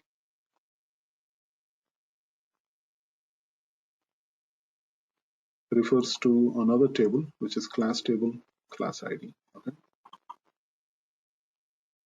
Okay. So we got the foreign key relationships set up here. Okay. And I'm going to say columns back and I'm going to fill this. Okay. So now if I say right click and say create, sorry, show me this script for the create script. Okay. Okay, so you can see that there's a bunch of constraints there. Okay, so you have 4 columns, which is expected. You have those 4 things. And then you have a constraint class ID that is going to the class table and it refers to the class ID there. Okay, same thing with the student ID. Okay, so you have a student ID referring to the student table student ID. Same thing with the teacher. Teacher ID refers to teacher tables teacher ID and all that. Okay, so this is the relationship that we set up. Why is that important? Because if I delete one of the student, guess what happens to the registration? Okay, so it says sorry on delete no action. But it's supposed to delete it too, so I'm going to modify that. So on delete, it has to cascade delete. That means on delete, the registration has to be dropped also. Okay. So if I delete from one of the student table, the registration has to be cancelled. Or it has to delete also. So I'm going to change this to on delete no action to on delete cascade. Cascade pretty much means that if you delete the student, delete this record also. Okay.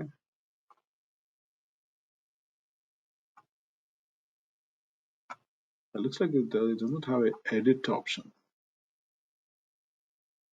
Maintenance. Let's see. Okay. Okay. Let's go to advanced constraints.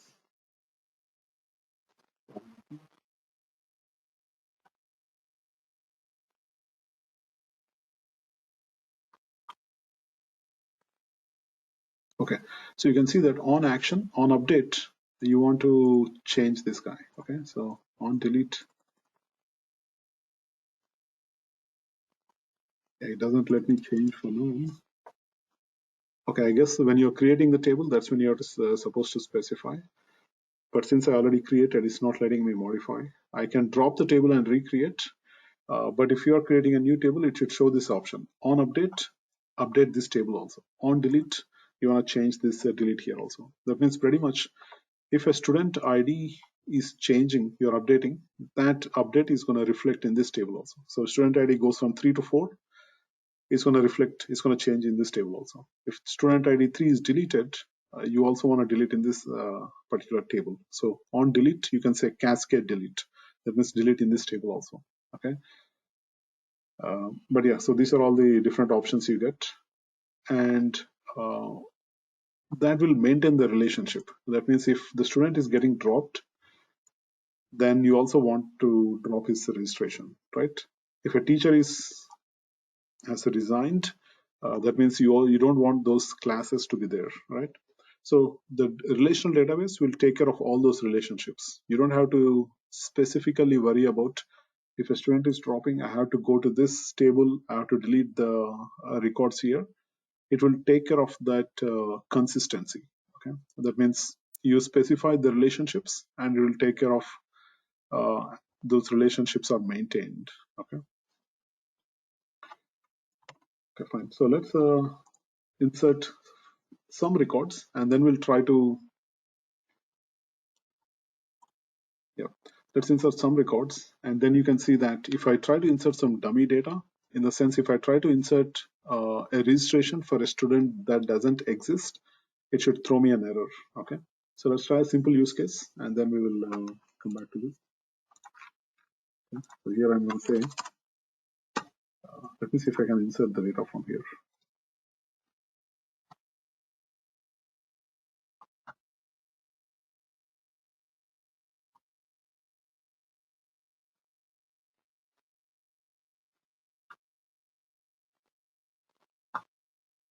I haven't used the PG admin before, so which is why I'm trying to figure out something.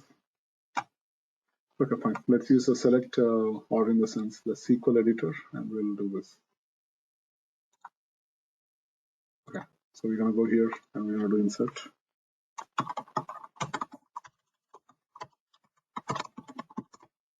Insert into class.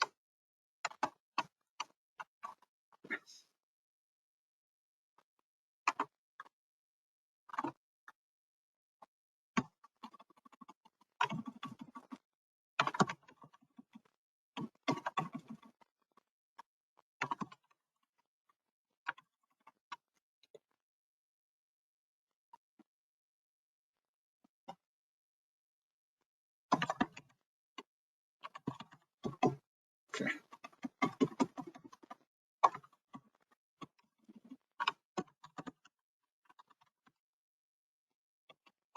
So I'm randomly inserting some dummy data here.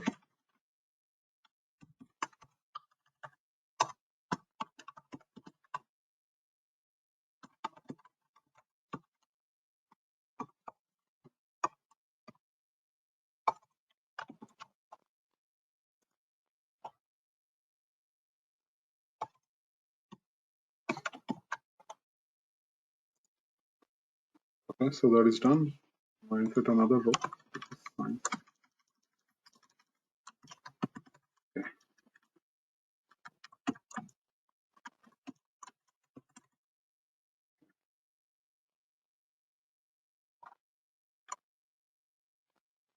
Fine. So I have two records in the class. Now I'm also going to insert into the teacher table. Okay.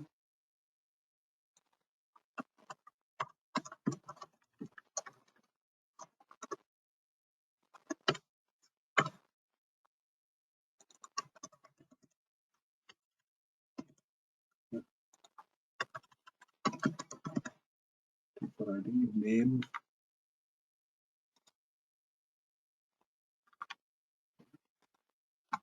email.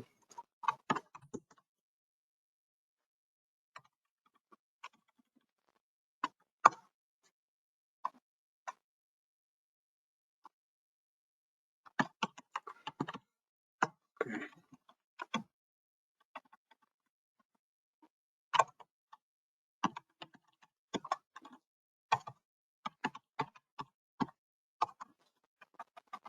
Okay. Fine. So, all right. So what I have right now is if I do select, okay. So let's start from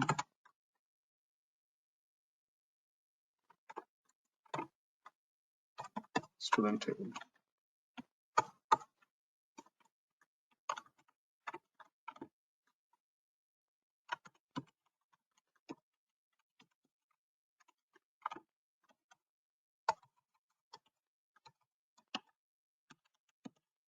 Okay. So if I look at the student table,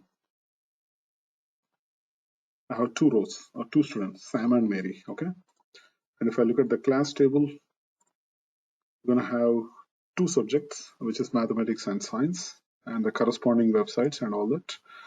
And if I look at the teacher table, there is only one row, which is the Einstein. So he's going to teach both mathematics and science. Okay. So now let's go to the registration. Okay.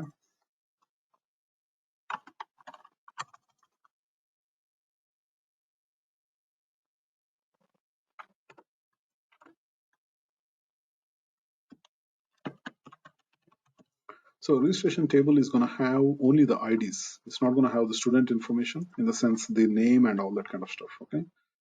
So here it's going to be registration ID, student ID, and class ID, teacher ID. Okay. So registration ID is 1, student ID is So we have student ID as 2 and 3, right? Remaining.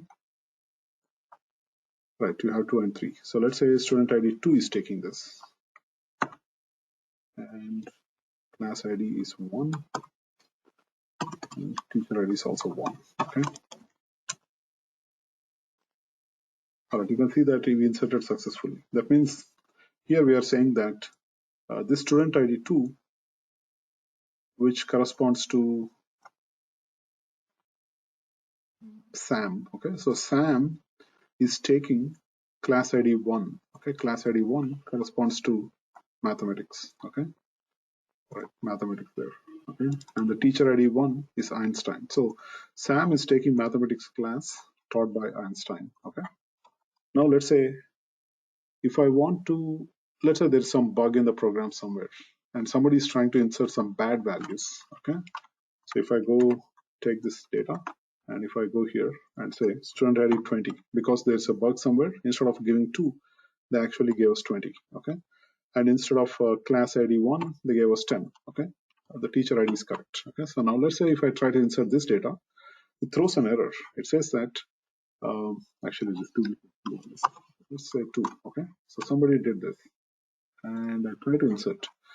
Now it throws an error saying that you can see violates foreign key constraint student ID. Okay, key student ID equal to 20 is not present in the table student. Okay, that means now the database is doing some check for us. It's saying that, hey, you're trying to insert a student ID with 20, but that record doesn't exist. Okay, now this is what the database is supposed to do. It's supposed to maintain the consistency, or in the sense the relationship between those tables. And even though I'm trying to insert some bad data, it will say that, hey, I'm sorry, I'm not going to insert bad data. Okay, so this is one of the, I would say, features of database that will help you maintain the data, maintain the relationship between the data. Okay, so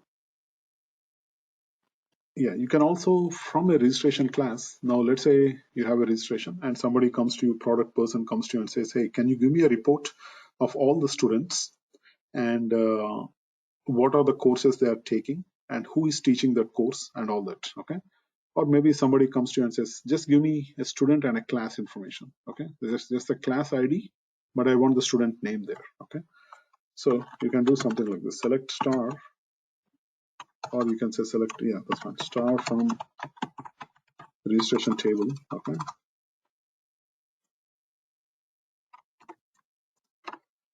but from a registration table you can get only the class ID. Okay, and a student ID, right?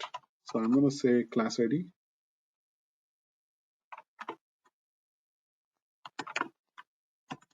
and also we get the student ID. Okay, so I'm going to get that student ID. Come on, we also want a student name. Okay, so I'm going to say name, but where does the name come from? Okay, so I'm going to say inner join with a student table. Okay, so I'm going to, so here join means nothing. Join means go to the other table and get the data for that guy. But what is the join condition? On the student ID has to match between this table and that table. Okay, so let me write the whole query so it'll be easy for you guys.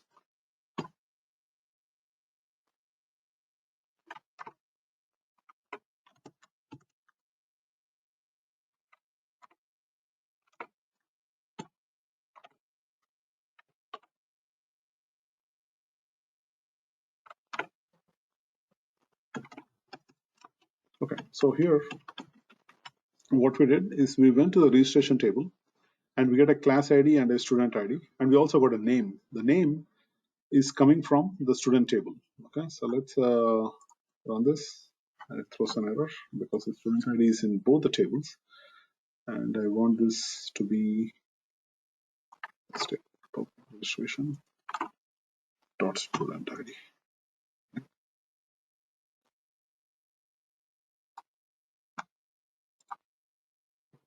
You can see that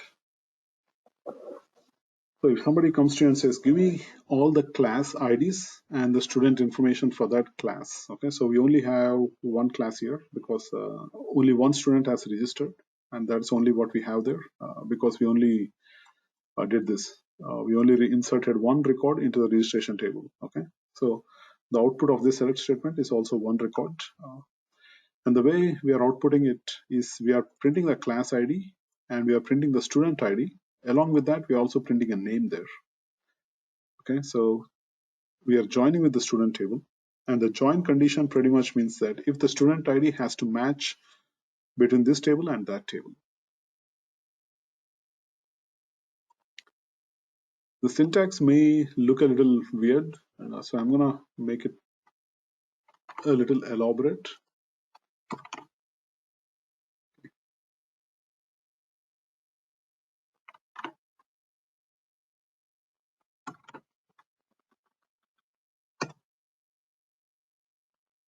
Okay, so here what we did is we are getting this class ID from a registration table, student ID from the registration table, and the name from the student table.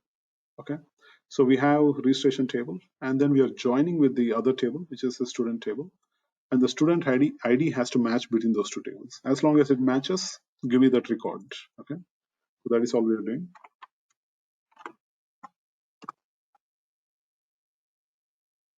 And we get back one row, which is for the class ID 1, only Sam is registered. There are no other students.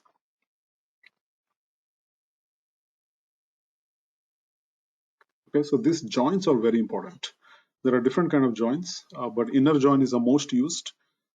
So I'm going to talk about joins in the next session maybe. But yeah, this is at a high level of what a database is, what are the relationships, foreign key relationships, unique keys, primary keys, how is the data sorted on the database inside using a primary key, and what happens when you delete one of the record from the sub table. Do you want to delete the main table record also or not?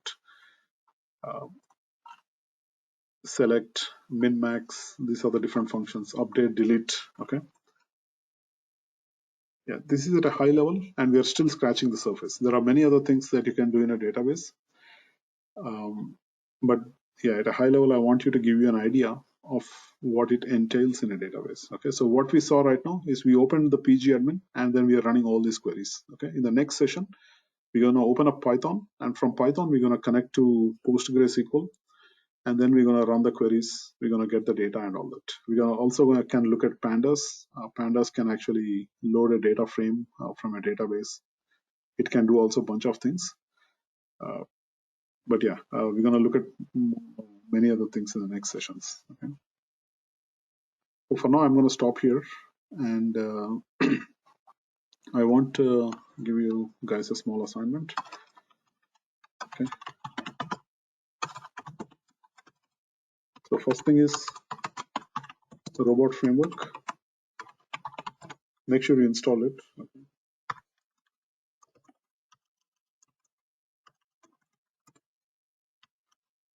So if you want, I can send you the instructions also. So come on 1 second. Actually, I pasted in the GoToMeeting chat, right? Pip install and all that. Yeah. So you guys already have it. Install robot framework. Number 2.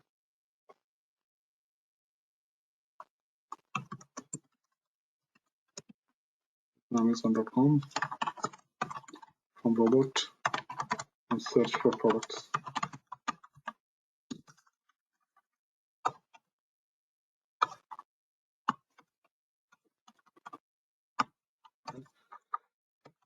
Third, hopefully you already installed PostgreSQL. If not, install that.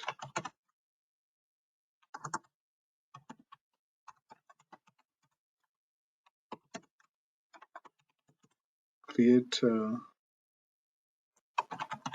movie database. Okay, so a movie database is going to have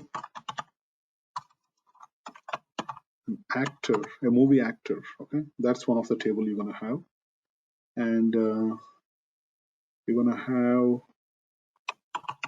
a movie table itself, because each movie can have multiple actors. Okay, so that's something you have to have the table columns and all that. Okay, so actor table will have purely actor information. What's the actor ID, actor name, what is his age, and so on. Okay, a movie information is going to have movie table. It's going to have movie name, the actor ID, which corresponds to the actor table. Okay, and you're going to have a theater table. The theater table is going to have its own ID, address, and it's going to have the movie ID also there. Okay,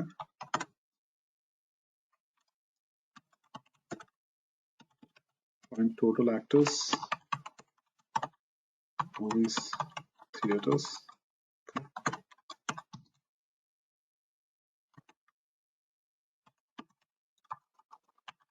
Find what movie is being played in what theaters. Okay, so you're going to join with the theater table, with the movie table, and you're also going to join with the actor table, which will show pretty much this theater, this movie is being played, these are the actors in that movie. Okay,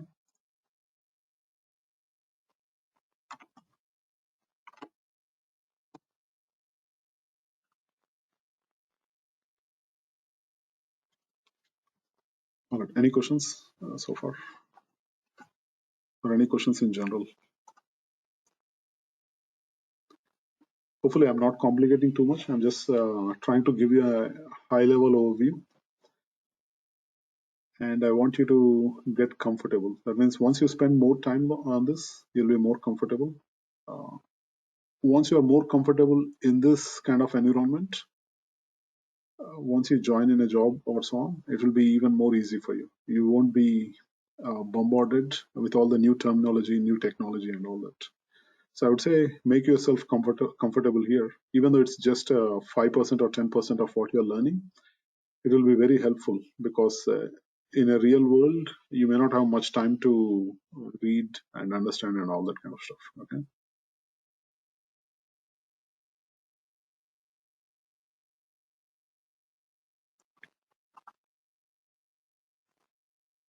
and send me the assignment to this email address.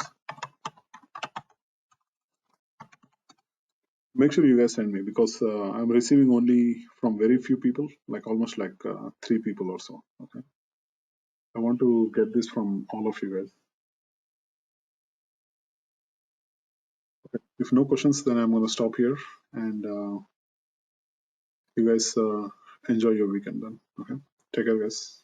Bye.